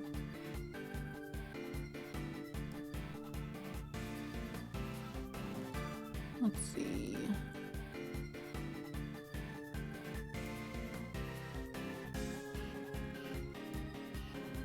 Perhaps if you were a person, you'd respond to this accusation, I suppose. So until then, I'll move on. Don't throw your pet theory in the trash. What was that looking for? You distracted me. Oh yeah, timing. Photo taken yesterday, so yeah. What was he doing with him prior to that?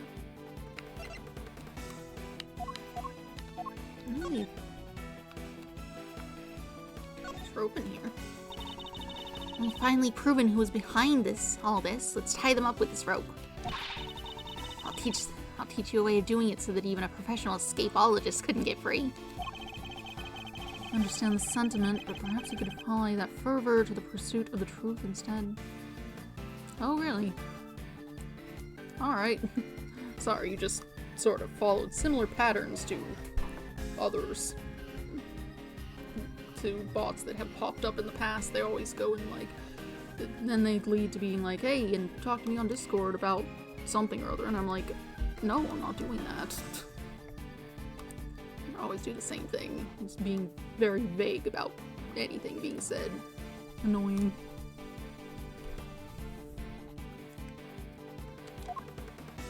Let's see.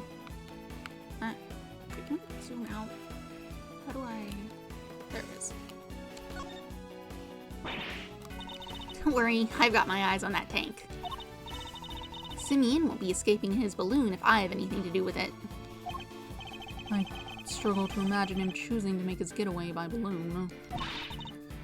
Look, you just leave this to me. Go and concentrate on nailing Firm's crimes, alright? Okay. I was hoping I might find some sort of evidence. There's rope, but... You don't tell me you're throwing your own pet theory in the trash, Mr. Genius Prosecutor. Aren't you the one who went to all that trouble to prove the man squished by head hypothesis was true? Objection! That may have been my theory at one point, but that was when we thought the head was the only thing that could have crushed him. Ooh, you're saying he got landed on by the balloon. I see what you're going for. Objection! Why, the past tense. That's still your theory, no? It's not like you have anything else right now. The president's body double was crushed under the falling Torosaurus head. Fact.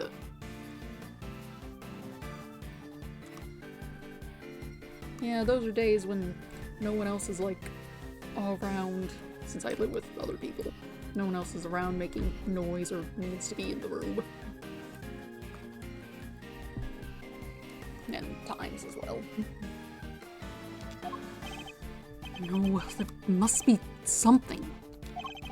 Some other piece of evidence that could link this man to the president's death by crushing. Don't you think it's time you gave up, Miles? I don't like watching you struggle like this. Since you didn't take the bullet out, you wouldn't have gotten the pollen off the bottom either. I didn't see it when I turned it over, but there might be traces that could be picked up by forensics. We all know who did it. The model head is practically screaming his name. Who set the old Torosaurus' head a-falling? Noggin a-falling, Hold it! Sure, Sean was the one who caused the head to fall. How much we know. From, I mean, America, generally. The Eastern time zone, I suppose. I'd prefer not to be any more specific than that. Eastern time zone is only specified in order to ensure the schedule timing is clear from there.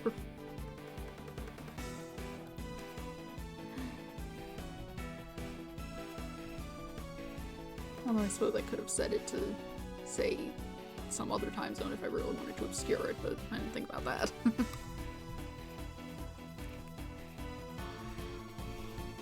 Sean was the one who caused the head to fall.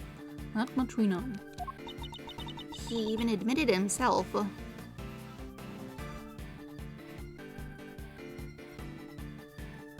Is it now? Fantastic. So we're all in agreement. Well done, everybody. Case closed. Sean Fenn killed the fake president, and that's that. Somebody get those cops in here. Objection! Not so fast. This case is far from closed. He's still scrabbling, Well, alright then, enlighten us. Be quick about it. If you can't, I want to see the kid in handcuffs. Or are you only a stickler about the law when things are going your way? Mr. Edgeworth, what do we do? What do we do? Think, Miles, think. If Mr. Saint killed the president's body double, It would have had to have happened while the two of them were together on the roof. So what would he have had to hand? That's the answer. That will tell us how he was killed. He's not gonna make this easy, is he? If it's on Discord, I don't want it. If it's some sort of, oh, look at my work on other people's layouts or whatever the hell, because that's what all those bots have done in the past. At least I think that's what they're doing. I've never followed their Discord things, but I assume it's something like that.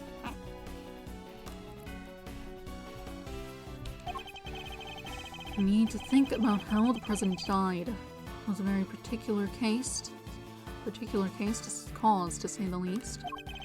We assume he was crushed by the Torosaurus head. Then the whole thing becomes Sean's fault, right? But what if that wasn't what the president was crushed by? Is there something else that could have exerted a similar kind of force?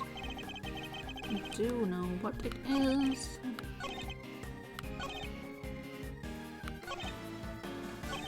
I suppose it'd be on here.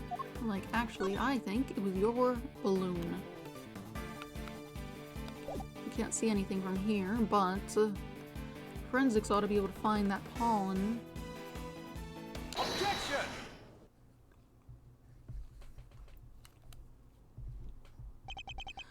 Sean didn't kill the president. The president was crushed by a monster. What? Did you really just say that? You? Oh, I get it. He's the kid who can communicate with giant beasts, right? He uses special powers. The only person in communion with monsters was you. Sorry, but you must have me mixed up with somebody else.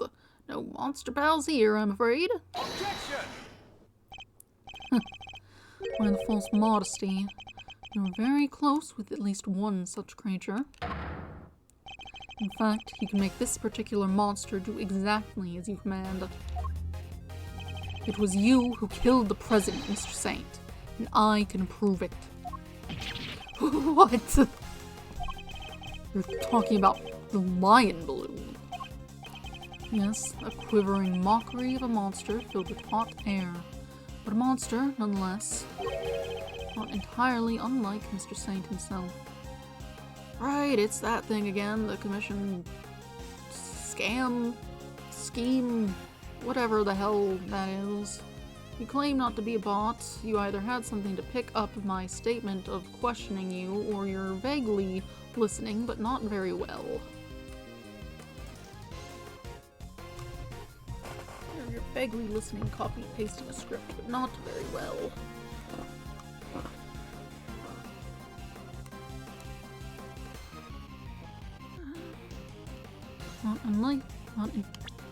Not entirely unlike Mr. Saint himself. Well, I'm ignoring you, I suppose. Sorry, you lost me. What are you trying to say exactly? Objection! You seem very keen to stick to your story about having manipulated Sean and the president. No matter how true you may have wanted it to be, that was nothing more than a desperate lie. Even the most skilled animal tamer can't make the dead do his bidding. And the president was dead long before he left that roof. Shouldn't you have been able to tell from, like, the state of the body, rigor mortis and whatnot, that he was dead way earlier than last night? Oh well. Having been killed by your balloon. Oof. I get it. That thing may look lighter than air, but it weighs a few 100 pounds, right?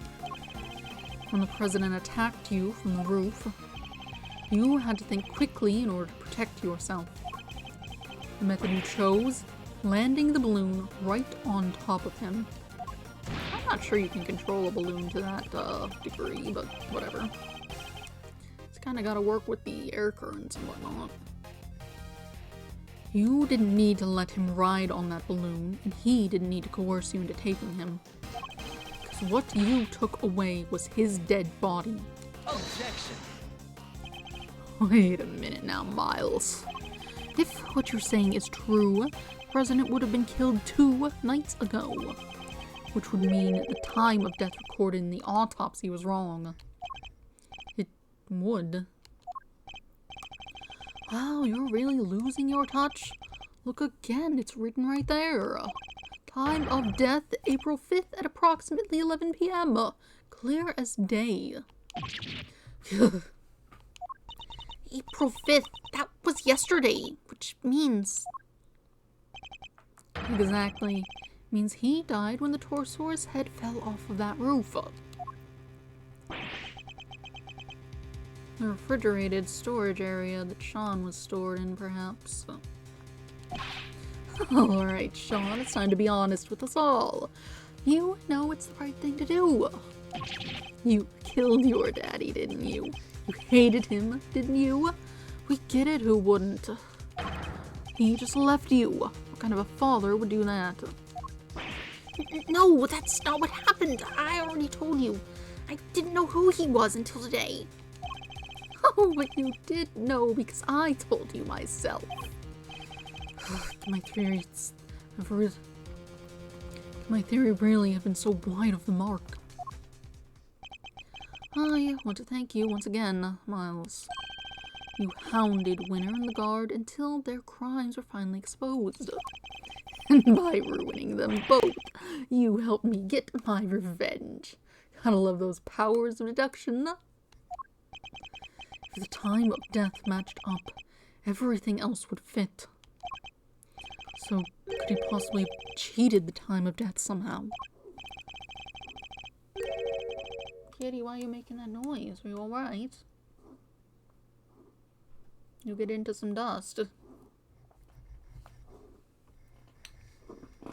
Okay. Oh, and what was the other guy's name again? Carmelo Gusto? You even ran him down for me. That was some great work you did there. Of course, Gusto. The IS-7 incident. He killed Frost and froze his body in order to conceal it. Mr. Gusto needed to freeze Mr. Frost's body in order to obscure the time of death. If they determined that the murder occurred during afternoon tea, he would have been an obvious suspect. Bingo.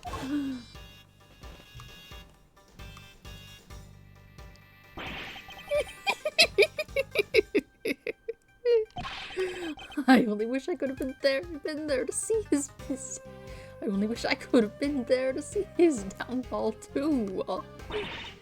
How can you say that? He was your father.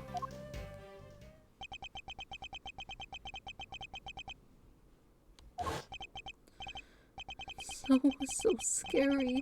Miss Lacard just keeps asking and asking about what happened that day. Are you, Dad? Are you coming to get me, please? I need you to come take me away. It's because I broke my promise. Because I didn't show up in time to help you taste your work. He was no father. He left me all on my own. What kind of person would do that? We may have shared the same blood, but that's it. Father, what a joke. Objection! You may not want to hear this, Mr. Saint, but you share more than blood. Hate him all you like, but you're more like your father than you know. What's that supposed to mean? Fate can be strange sometimes, but this was no coincidence. You and your father were the same, even in the methods you chose. You deliberately threw off the time of death, just as he did. That's right, we had to rescue him from a warehouse refrigeration unit down by the harbor. A refrigeration unit in a depot. I threw off the time of death. And how did I do that exactly? By hiding the president's body in a very specific place. You hid the body right here. Take that! You needed to keep the body cool somewhere. And you needed somewhere to keep Sean. Who knew that the two were connected? You're talking about the kidnapping again? Why are we bringing that up now? Because as much as you wish we had forgotten, we know that you kept Sean in a refrigeration unit. The same refrigeration unit in which you kept the president's body. Just as your father froze the body he was trying to conceal 18 years ago. What? You're saying I'm... same as him? Same as the animal who abandoned me? A sad irony, but an undeniable truth nonetheless. Objection. Shut up! I'm nothing like him. I could never be like him.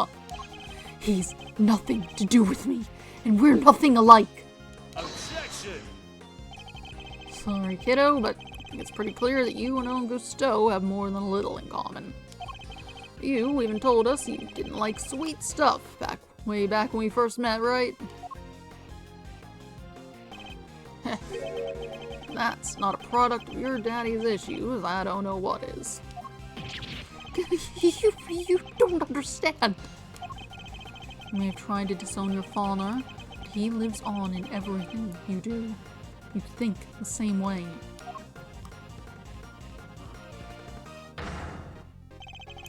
And you're every bit as prepared as he was to sacrifice others in order to protect yourself. Your crimes were even exposed in the same manner. You couldn't be more similar.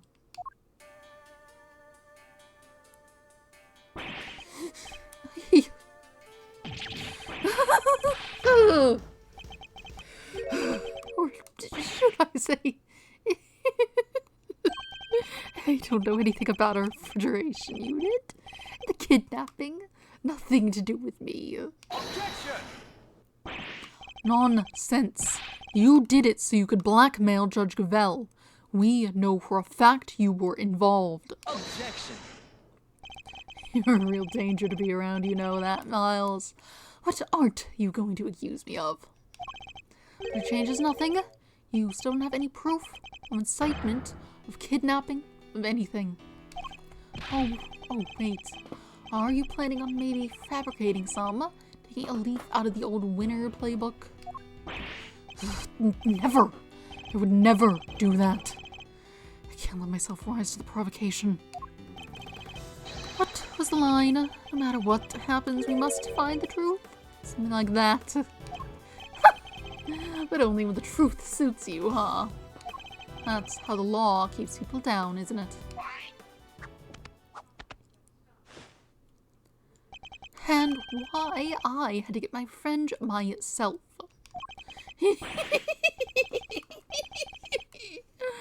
I got away with it. I got away with it all. The card a winner. And now you, none of you can touch me.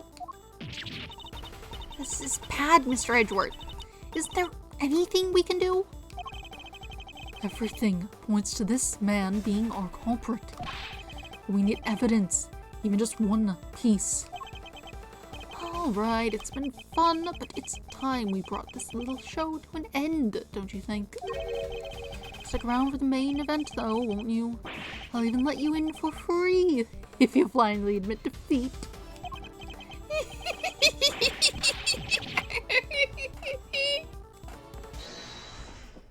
Oh. Who is it now? Who was that? Hey, Gumshoe, you found something? Sorry to keep you waiting, sir. Gummy, where have you been? I've been doing my job, just like Mr. Edgeworth asked me.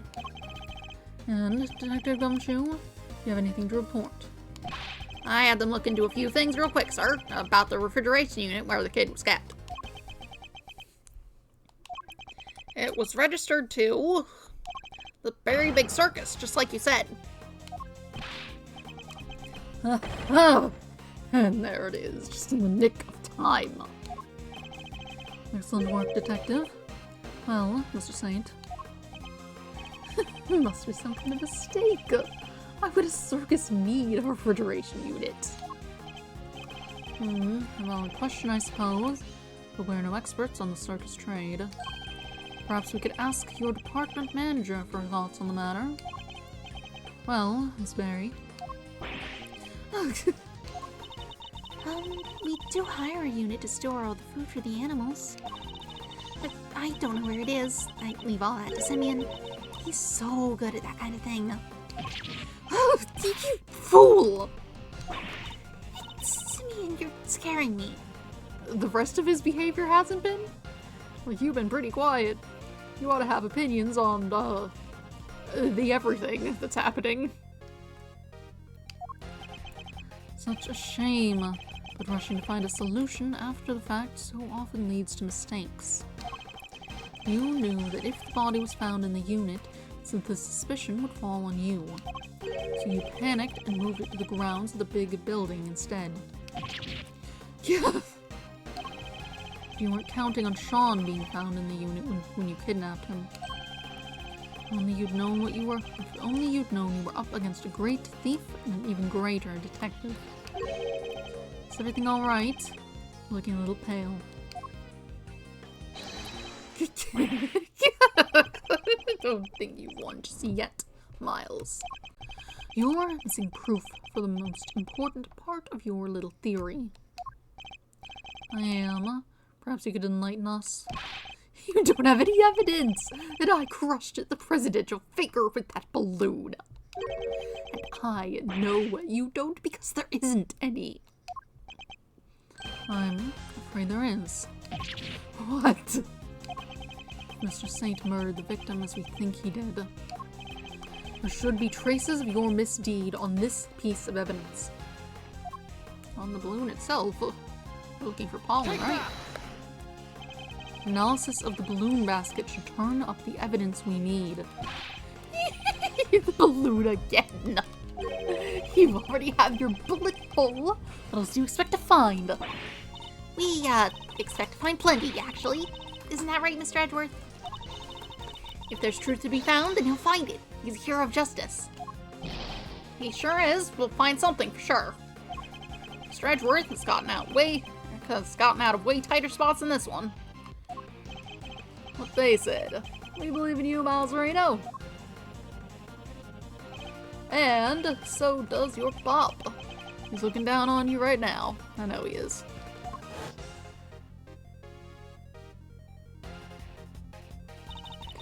Just stay calm and see this through to the end, Miles Edgeworth. A perfect victory is only moments away.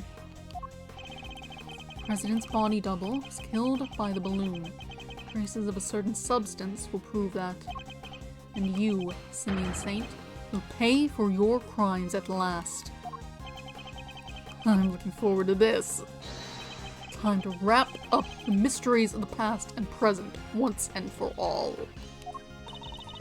Please, Mr. Edgeworth, deal the final blow to this unforgivably wicked man. This last piece of evidence will prove your guilt beyond a doubt. What should we expect to find on the balloon if it was used to crush the president? Flowers. Take that! When Sean found the president's body, he also found a bouquet of lion lilies. Lion lilies, symbols of the connection between parent and child. Popular flower back in St. Fa. That's your proof. A bunch of flowers will be rotting in a dump by now. Sure. Bunch of flowers that Sean threw away. So much for your beautiful symbol of parental connection. That's got nothing to do with any of this. Ignore him, Sean. You threw those flowers away, that much is true. But the bond they represented remains as strong as it ever was. The President held on to them until the last, an act which provided us with our final piece of evidence. What are you talking about? The flowers Sean disposed of had been squashed flat. They must have been crushed by that balloon. If we examine the basket for traces of lion lily pollen, what do you think we might find? No. You don't need to do that. You looked over the basket just now. Anyway, if there was pollen stuck to it, you would have seen it. Those flowers are bright yellow. Objection! Not all evidence is visible to the naked eye, Mr. Saint. Emma, Yeah? I'd like to call on your scientific skills once again, if you don't mind. Leave it to me. Alright, let's take a look at this balloon basket, shall we? Ah, I've got something. Bright yellow pollen, just like you said. It's from the same flowers. It shouldn't take more than another quick test to prove it. If it's from the same flowers. What? And there we have it. You murdered the president. And this murder you carried out yourself. No, how could this? No! You crushed the president with that balloon. Then you loaded his body into the basket and took him to the refrigeration unit. Why? Why go to the trouble of removing the body? Because he knew another incident was scheduled to occur that same evening. Oh, Rosie Ringer's murder. Exactly. If he had left the body there, it would have interfered with his other plans. I get it. And he couldn't leave the body in the refrigeration unit for too long either, right? Indeed not. So, while returning to the big building to drop the body off again the following night, he must have observed the fire Sean caused and the Torosaurus head falling as a result. That's what gave you the idea, wasn't it? To frame Sean for the murder. You made it seem as if the falling head was what killed him, so that my son would take the blame. Despicable coward! In order to achieve your aim, you lowered the president's body from the balloon to the lot below. And while he was dangling from the rope you used, he was caught on Sean's rehearsal tape. I'm not sure he'd sit up like that if you used a rope, but whatever, sure. No, how did you see through it all? How? You manipulated people, and you manipulated this case just as you manipulate animals on the stage. You thought you were all powerful, but your reign is at an end. The animals look like they're mad with you, Simeon. Even Money and Isaiah. They thought you were their friends, but you're not. You're sad and mad all at the same time. Stop it! Stop looking at me like that!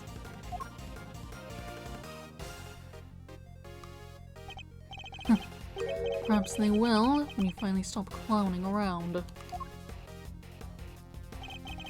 You're not cut out for comedy. Your tale is destined to end with a whimper.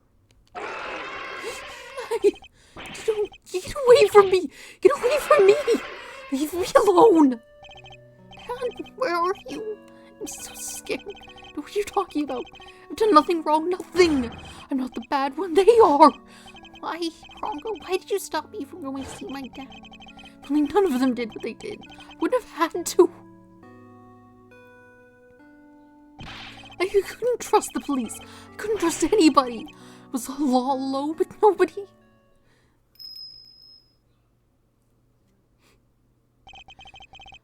But that man, he helped me. Cadus was the only one who ever helped me. So what if I used people? I had to. Is it so wrong? Leave me alone. Leave me alone. Ow. It hurts. Stop it. Stop me. No. No. Oh, goodbye.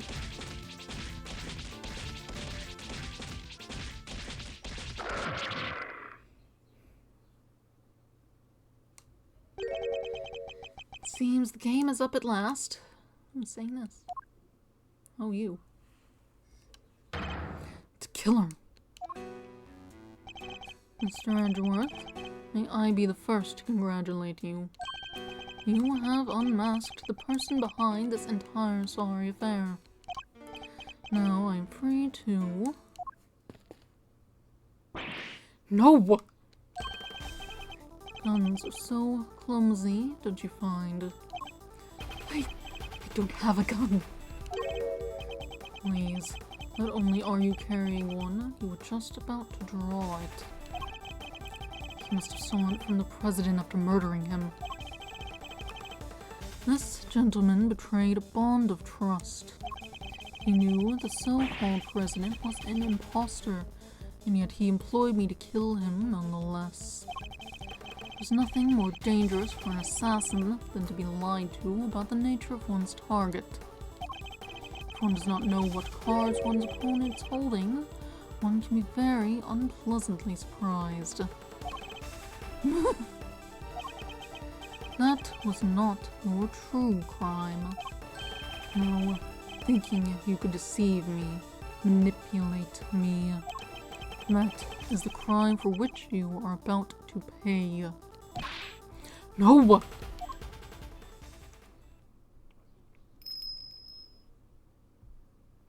Ooh. You. It's been a while, killer.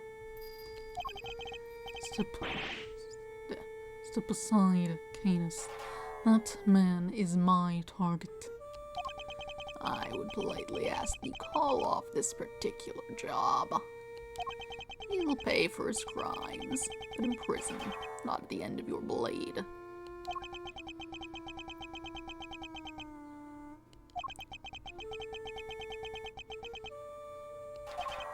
And if I refuse, let's us just say I might not take the loss of one life, the one life that I ever saved too well. You save a life. Bodhidharma Canis, the blind butcher himself. Preposterous, I know.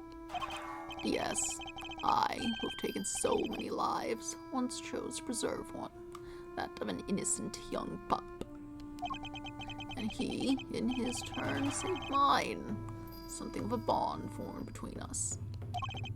Have all you like, I know I would. But I would respectfully request that you spare him. As one professional to another, I ask that you let this particular target live.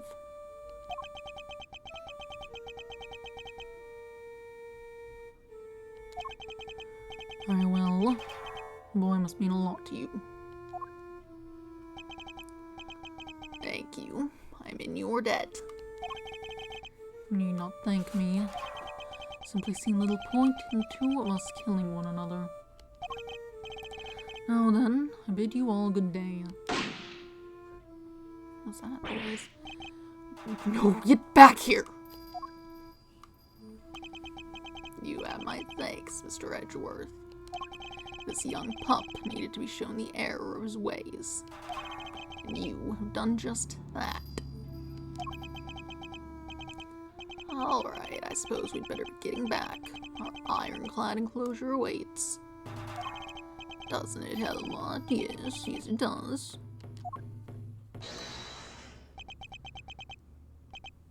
Oh, hello. You killed my dad, didn't you, old man? I will not lie. I did. My victims deserve to be remembered at the very least. But I sense a great hatred for me from you, horned pup. In that case. Sean, no! You must not falter, little one. Here, you may use my knife. Take it. Cut my throat. One sure slice is all it takes. I was growing rather tired of carving my little statues anyway. I want revenge. I want it so badly. Sean, don't do it! Please, Sean, I beg of you! least, I did until just now. I would have done anything to make you pay, no matter how long it took. Oh, but you should make those who've wronged you pay. Oh, but you should make those who've wronged you pay. It'll make you feel so good, trust me. All the pain, all the suffering, it all goes away. It drowns it all out, numbs it. Maybe it does. And listen to you, I thought maybe that's what I wanted. Sean. But it's not just about me. Say I got my revenge. How does that help anybody else? If I become a murderer, my mom suffers 10 times more than I ever would. And so would all the people I work with. They're counting on me, and they worry about me. Thoughtful words indeed, little one. Yeah, well, I get it now. I won't ever forgive you. I shouldn't be the one who gets to punish you. That's what these guys are for. My mom, the prosecutor, people like that. Sean. Wow. You may be young, Sean, but you're way wiser than I'll ever be. But at least consider trying to better yourself, Kay. Very well. Then I suppose we'll be on our way. With me, young pup. On our way to where? Where else? The prison. Our home. Our home?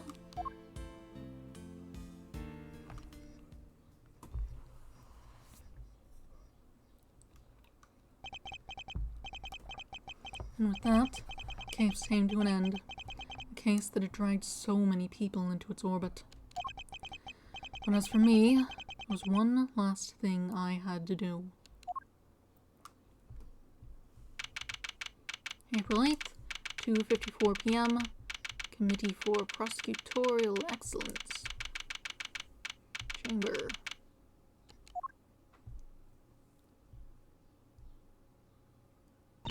Sorry to keep you waiting, Mr. Edgeworth. What's the big deal? What's the big idea, big guy? Wanna tell us what we're doing here?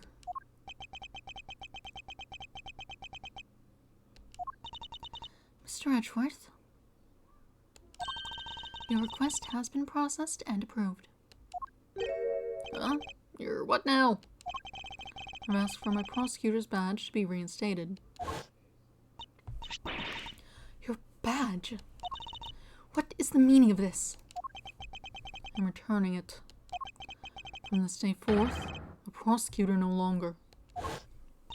I still can't believe you did that for me. A certain man once said that to be an attorney is to be a defendant's most trusted ally, and that by believing in your client, the truth will make itself known. That man's image has been forever burned into my memory. As strongly as the vision of my father fighting in the courtroom. Good old Gregory. But that's his and my father's path. Mine lies elsewhere. Mr. Edgeworth. My path is that of the prosecutor. It always was. Well, and I guess that's that. I'm sorry. Oh no, I dig it. And besides, I can tell by that look in your eye that your mind's made up. It is. Alright then, looks like our work together is diddly done. Just don't come crying to old Eddie if you change your mind. This club's now closed to new members. I understand. Hey, Master. Care to tell me why at least? How come you're so dead set on popping the old prosecutor's hat back on?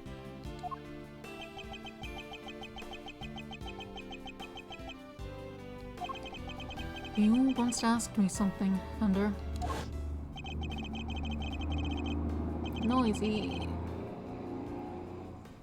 cars outside. Are you going to keep fighting crime as a prosecutor, or help people as an attorney? Something tells me you've got a big decision ahead of you, one only you can answer. I've been thinking about that question ever since. about how I mean to live my life. And now that this case is over, I think I finally know the answer. I'm going to help people as a prosecutor. But can't you also do that as an attorney? Look at it this way. Simeon Saint was also a victim of sorts.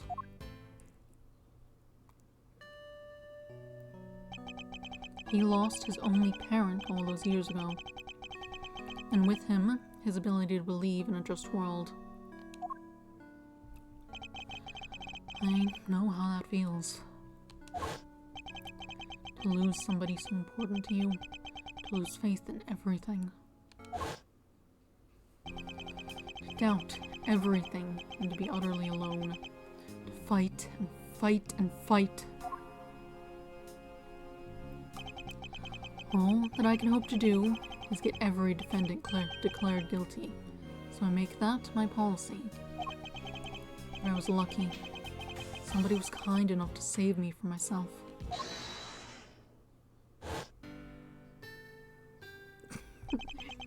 It's very funny how they're refusing to mention him by name or have him show up at all.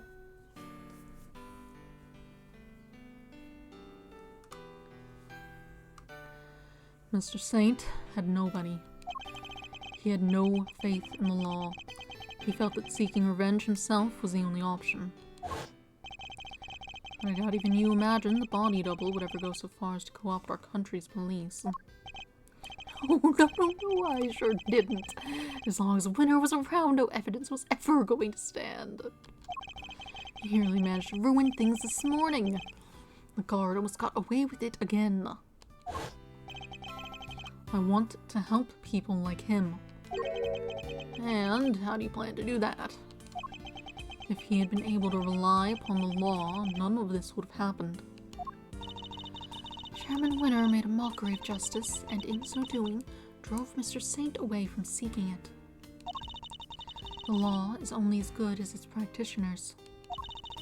It can be a shield that keeps the people safe from harm, or a sword wielded to wound them. Just one among many of the law's great contradictions. You can say that again. Yep, it's what we folks in the trade like to call a legal contradiction. The law is far from perfect. But one cannot solve such contradictions in the law without engaging with it. I don't think an attorney could have saved Mr. Saint. But a prosecutor, a custodian of the law, I think perhaps they could have. I plan to take up my badge again and confront those contradictions at every turn.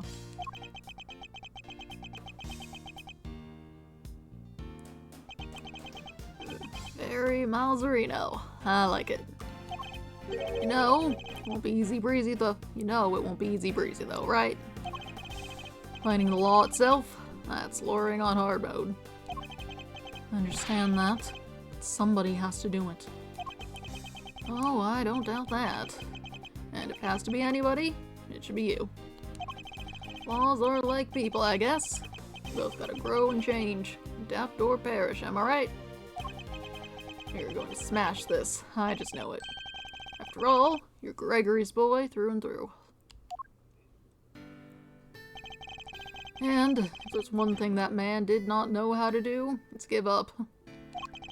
Eyes on the prize and straight on till sunset. That was his motto.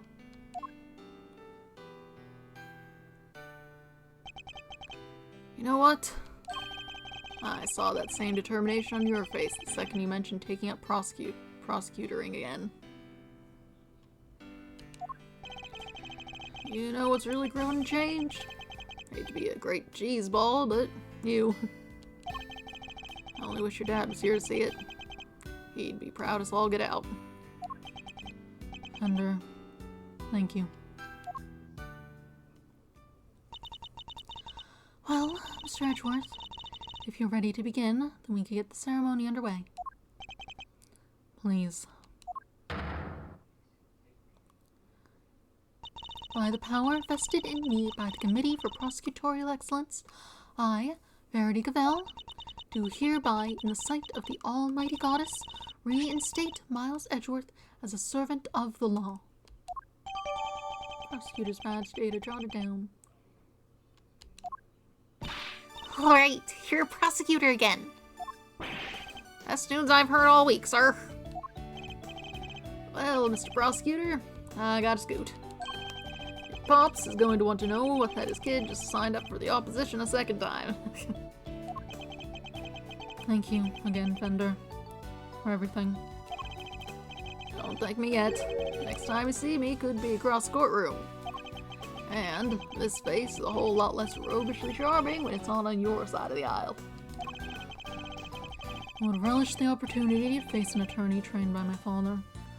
I hope that day comes very soon. Alrighty, Fender out. Welcome back into the fold, Prosecutor Edgeworth. Thank you, Judge Cavell. Tell you more than I can say. You do. You strove to right the wrongs of the committee from the inside. That must have been a lonely battle indeed. Not at all. I was never truly alone. That's right, you had the goddess of justice on your side. Thank you for teaching me that it's possible to fight in such a way. The contradictions within the committee are like those within the legal system itself. If we aren't able to overcome them, the real truth will forever evade us. I could speak. I have you to thank for teaching me that, and for setting me on this path. I hereby swear to confront the contradictions that afflict the law, and to overcome them. And I thank you for your commitment to that cause, as does the Almighty Goddess. I truly believe that such efforts are necessary in order for the law to grow and improve. I look forward to seeing you in the courtroom again soon. As will I. You did not see the best of me when I last oversaw a trial. That next time will be different. I will show you what it means to serve justice with true impartiality. Judge Cavell, I don't mean to call your motivation into question. Yes, Mr. Edgeworth? But to my mind, the ideal judge is not wholly impartial. The ideal judge is human.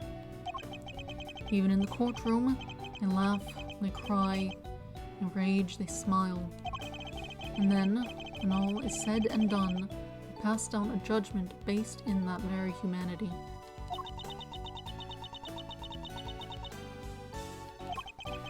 I'm not sure exactly how to put this, but perfection isn't always the loftiest of ideals, and it's certainly not the only thing to strive for.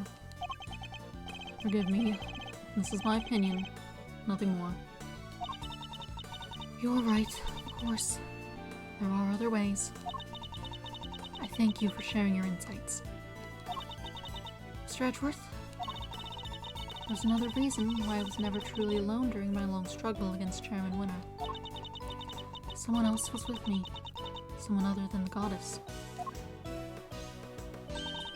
Of course, Sean. This clipping gave me more courage than words can express. Simply having it near gave me hope.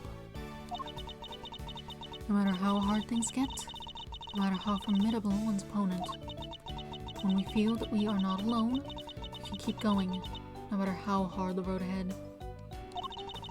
Mistakes have been made, but we must fix them, for Sean's sake more than anyone's. Like the mistakes made in the incident in which his father died. So you see, there is something more important to me, more important even to me, than the words of the goddess. Though it may anger her to hear me say such things. So that was your secret weapon all along, the strength of your bond with your son. Perhaps you are right. Perhaps I should not strive for an unachievable perfection, but I must grow. As a servant of the law, and as a mother. That, I believe, above all else.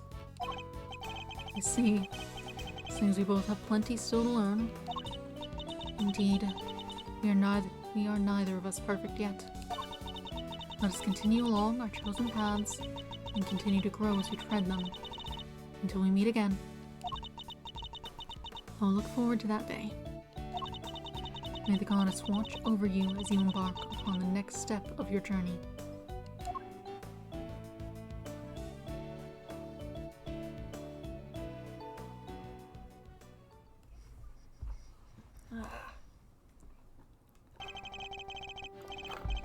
Lost the title of Prosecutor, I regained it, and in doing so, I've seen a new way forward. I am determined to follow the path that leads me to truth, no matter how hard it might be, no matter how many obstacles are up. Woe betide anybody who stands in my way. Can you calm down for a second, lift up my voice and shout? Why did it do that? Just go at like hyper speed. They always do that at the end. They just go too fast. So, Chief, what kind of scoop we looking to land ourselves next, huh? Did I teach you nothing, knucklehead? We're journalists, dang it. Leads are our stock and trade, our bread and butter. You don't just hand that stuff over, not even to your dang apprentice. Sorry, Chief. Guess I still got a whole bunch to learn, huh? Well, alright then. Better go track down the leads myself. That's the spirit. You go get him, champ. Before you mosey on down the way, mind sharing what kind of leads them there leads might be? Huh? But, Chief, you... Come on now, I'm pretty much your editor, ain't I? Can't hold out on the boss. Ooh, come on, Chief, that's cold. They just go so fast.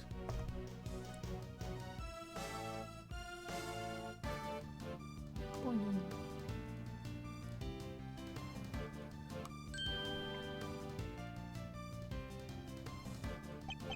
My arm wound is yet to fully heal even now. The bodyguard who inflicted it was a skillful practitioner indeed.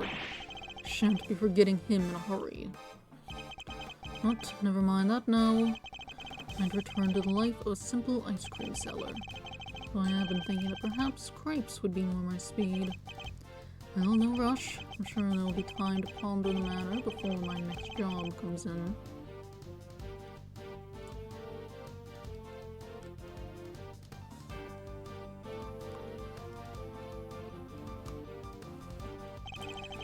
Sure, you might have knocked me out, a butt-wise guy, but I'm up for the count. I'll be keeping on guard up looking for an opening. You'll get out of the stump yet? Ain't that right, Teddy? The second the bell rings for the next round of escape shenanigans, we'll come out swinging. Till then, it's training, and more training. I don't remember what that guy's voice was like at all. Not sure about this guy either, actually. You want to know if I'm still planning on becoming an animal stylist? Sure, I'm still studying every single day. I still put my elbows in mud. But I guess it suits me better than being a newspaper salesman. I plan to make it my new career when I finally get out of here. What's that? Is my release a few more years away? Now, because I helped warn the guard.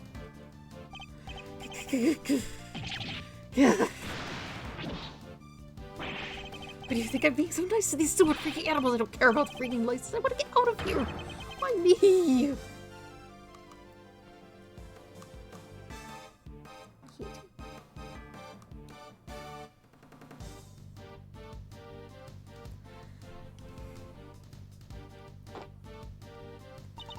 I was so shocked when I learned what Simeon had been up to this whole time.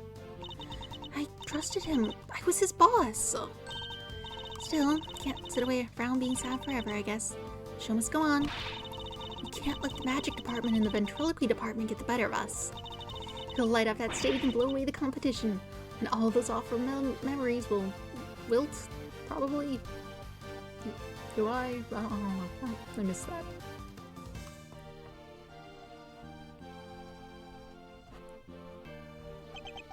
I must have gotten soft in my old age, haven't I, boy? Yes, I have. 18 years ago, I saved a life, and the troublesome child is still keeping me busy to this day. Now here we are, back in a cage. Well, old company soon at least, won't we, boy? Yes, our friend the pup. It certainly won't be dull with him around. No, they won't. Da, da, da, da.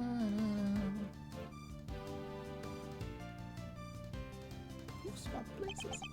What dessert shall we eat? Chocolate cake, sticky and sweet.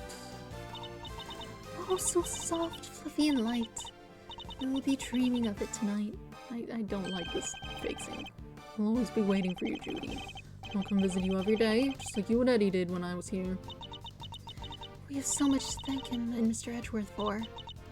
Most of all, the fact that I get to eat your delicious desserts again, Samson. Not just you. We have permission to keep providing sweet treats to everyone here. Just spreading the gospel of candy making for all these years is finally paying off.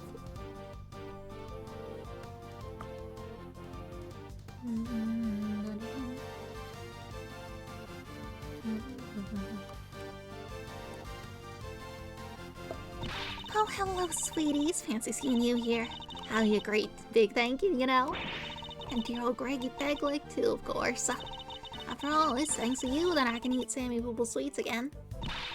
I'm even thinking of making a lovely medicine out of them. I'm going to call it Snacker's Delight. It makes your stomach so small you can only get snacks. So you can get skinny as a tent, peg, and love every minute. Want to make a fortune. I think that sounds like it would kill you.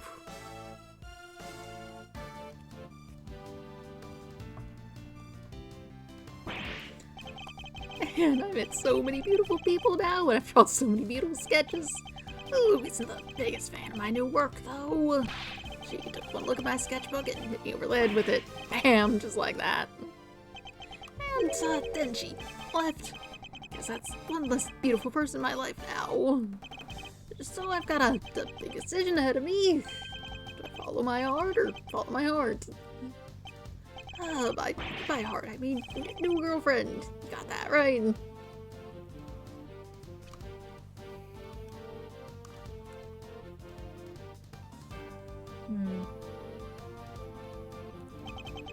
Badster, the Badinator. Seriously though, thanks for the assist, good buddy. You want me to talk on IS-7? Talk all day. Sounds like that Edgeworth kid is doing good work. Yeah, Monserino took a different path from his old man in the end. A path that means we can't work together, but that won't stop me from looking out for him from time to time. You've come pretty far yourself. Holy macaroni, a compliment from the big bad Detective Bad? Am I dreaming? Well, flatter will get you everywhere, old pal. If you ever need a little Fender magic, just say the word.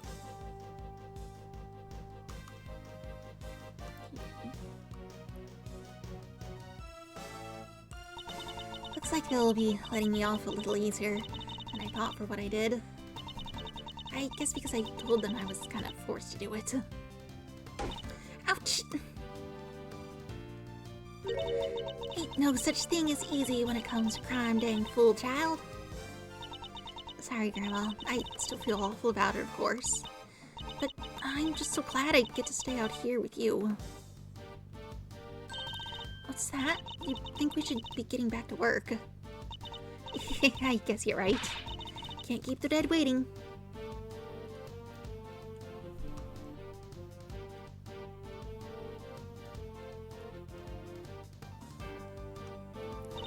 Science saves the day again, huh? Good thing I happen to be around, right? Even if I do have to jump right back on a plane again and go back to Europe. All this flying around is gonna get tiring. Still, it's all become part of becoming a first-class forensic scientist. Guess I better get going. Oh, but if you ever need me, just say the word, okay? I'll come running. You know I will.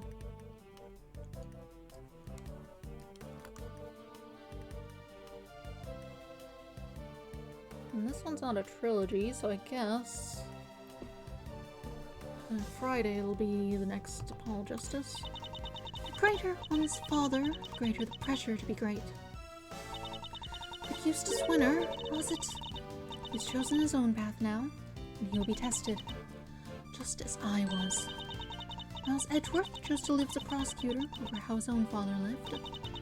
That, too, is a valid answer to the question we've all had to wrestle with.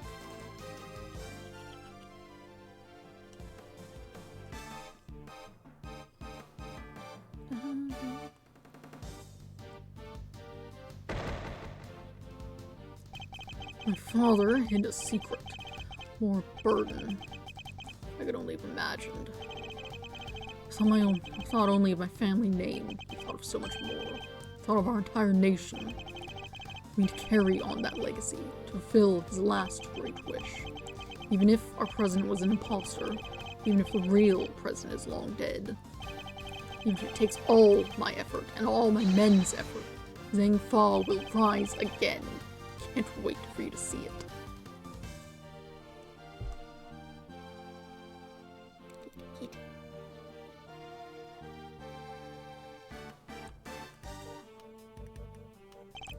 I gave up on the whole the winner thing. Told everybody to stop calling me that. Because I didn't win. My dad did it all for me. But I'm going to start again from scratch. I won't let what he did ruin everything. Pretty soon I'll be better than him and better than Edgeworth, so watch out. Now, first order of business, get a new nickname. He's significantly more endearing when he's not antagonizing me.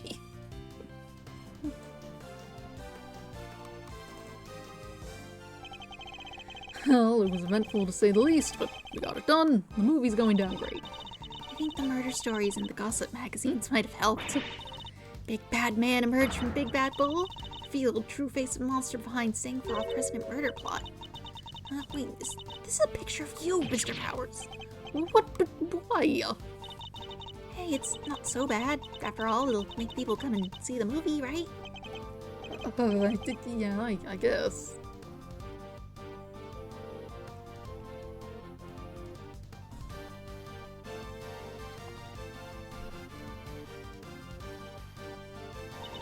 I very much enjoyed the movie, Sean. It's nothing. It wasn't even a big part. The boy who befriended both Tarsaurus and Gordy, they don't come any bigger than that. It was a role you were born to play. You think? Well, it would be cool to be in the sequel, I guess. And I kind of like acting. Hey, can we pick something up before we head back? I wanted to get some wine at least from my dad. Of course, and I'll buy some too. Probably.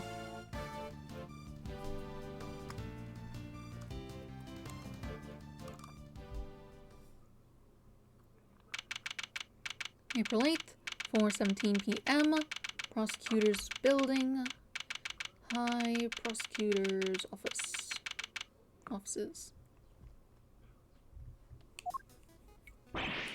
It's been a busy few days, huh, sir? Unbelievably so. How did so many important cases all come along at once? There's never a dull moment when I'm around. Guess I'm just lucky that way. Wait, so all that stuff happened because of you? No, Gummy, how could you say that? And yet, I don't think the good detective is entirely wrong. Okay, what now? Will you be returning to your thieving practice? Yeah, good question. What? You're not sure? How can I put this? I guess I feel like I've been trying to follow in my father's footsteps this whole time, you know? Trying to become a great thief just like he was. The Yatagarasu, or a Yatagarasu at least. But watching how this all panned out for you, Mr. Edgeworth, it got me thinking that maybe I need to get out from under his shadow and live my own life too. Just like how you decided not to do the whole attorney thing. It's time to make our own fate. She's right. After all, nothing thrives in the shade. I'm going to be my own hero. That sounds like an admirable plan indeed. I won't be giving up the name though. Can't not be the Yatagarasu, right? Whatever name you pick, you'll always be Keidasuke. And you'll always be a hero. Aw, thanks, Gummy. You'll always be my Gummy too. You bet I will, and I'll be doing my detective thing just as hard as always. So I'll be counting on you, sir. Yes, and I'll be counting on you too, detective. Just as I've been counting on you these last few days. You've helped us out too many times to mention. I think your next salary review may come as a pleasant surprise. Huh? Huh? Wait, you mean... What's the matter? I'm saying I'll see to it that you get paid a little more, Detective. Well, this is unbelievable, sir. No way, go Gummy. It's like a dream come true. I finally leave the instant noodle life behind. Don't think I'll be letting you rest on your laurels. Your work won't be getting any easier. Hope you understand that. Yes, sir. Understood, sir. I'll give you everything I got. Just you wait and see.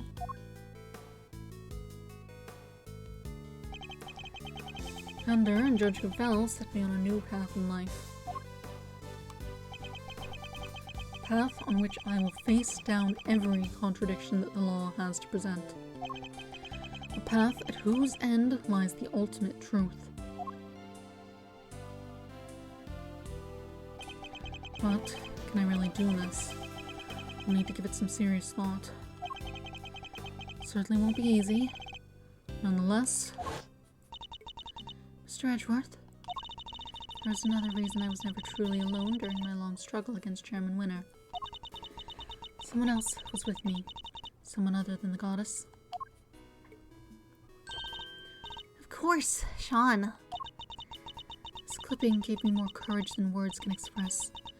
Simply having it near gave me hope. When we feel that we are not alone, when we feel that we are not alone, we can keep going, no matter how hard the road ahead. So that was your secret weapon all along. The strength of your bond with your son. The strength of my bonds. Oh, I almost forgot. What is it?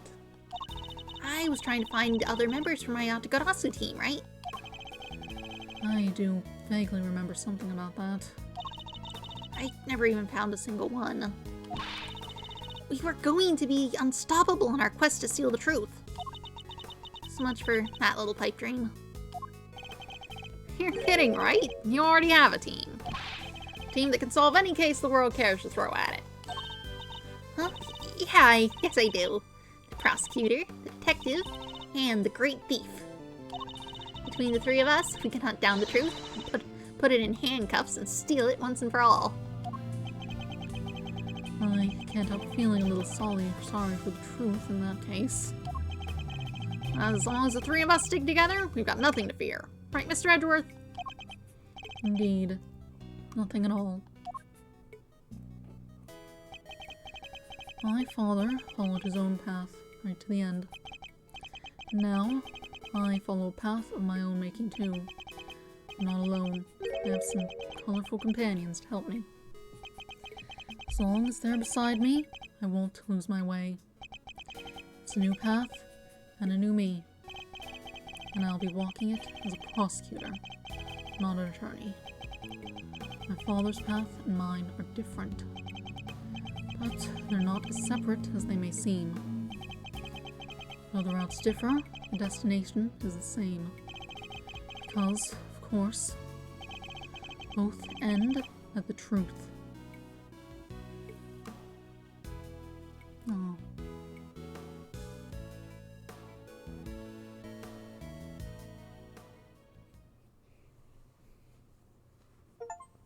The end.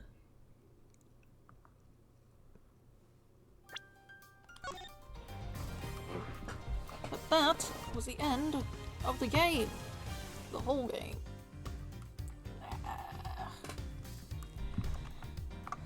Which? Oh, so you did. Whatever. Anyway. Anyway. So that was the end of Ace Attorney Investigations. Both of them, because there's only the two in this. That's not a trilogy. Which means that next Friday, this Friday, the 17th that is, I shall be returning to the Apollo Justice trilogy and moving on with the second game in that. Let's see, what is it called? Hidden Phoenix Wright, Ace Attorney, Duel of Destinies, it says. What about Apollo? My boy, Apollo. Where's he at? Oh well. I suppose we'll see what's going on there.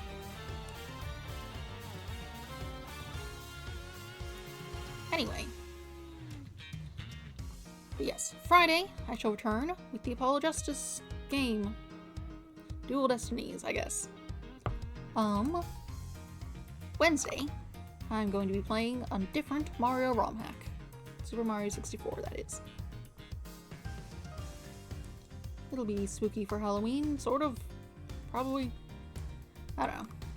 We'll see how it goes. Not entirely certain I'll complete it, now that I'm thinking about it. From what I recall, of what I've seen, it doesn't seem to be overly, organized or clear in any sort of progression sense. But we'll see. We'll see how it goes.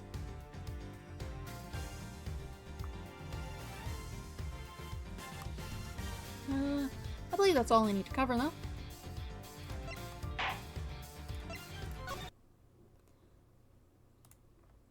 That's the wrong one. There. Anyway, yes.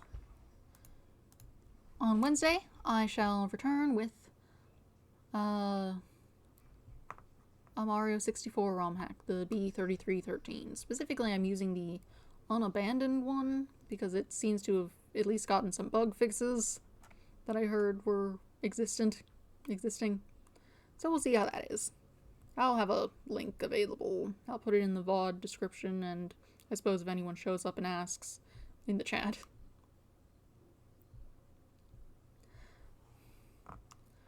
Anything else? Nope. Mario on Wednesday, Dual Destinies on Friday. That's all there is. Have a nice day. Goodbye.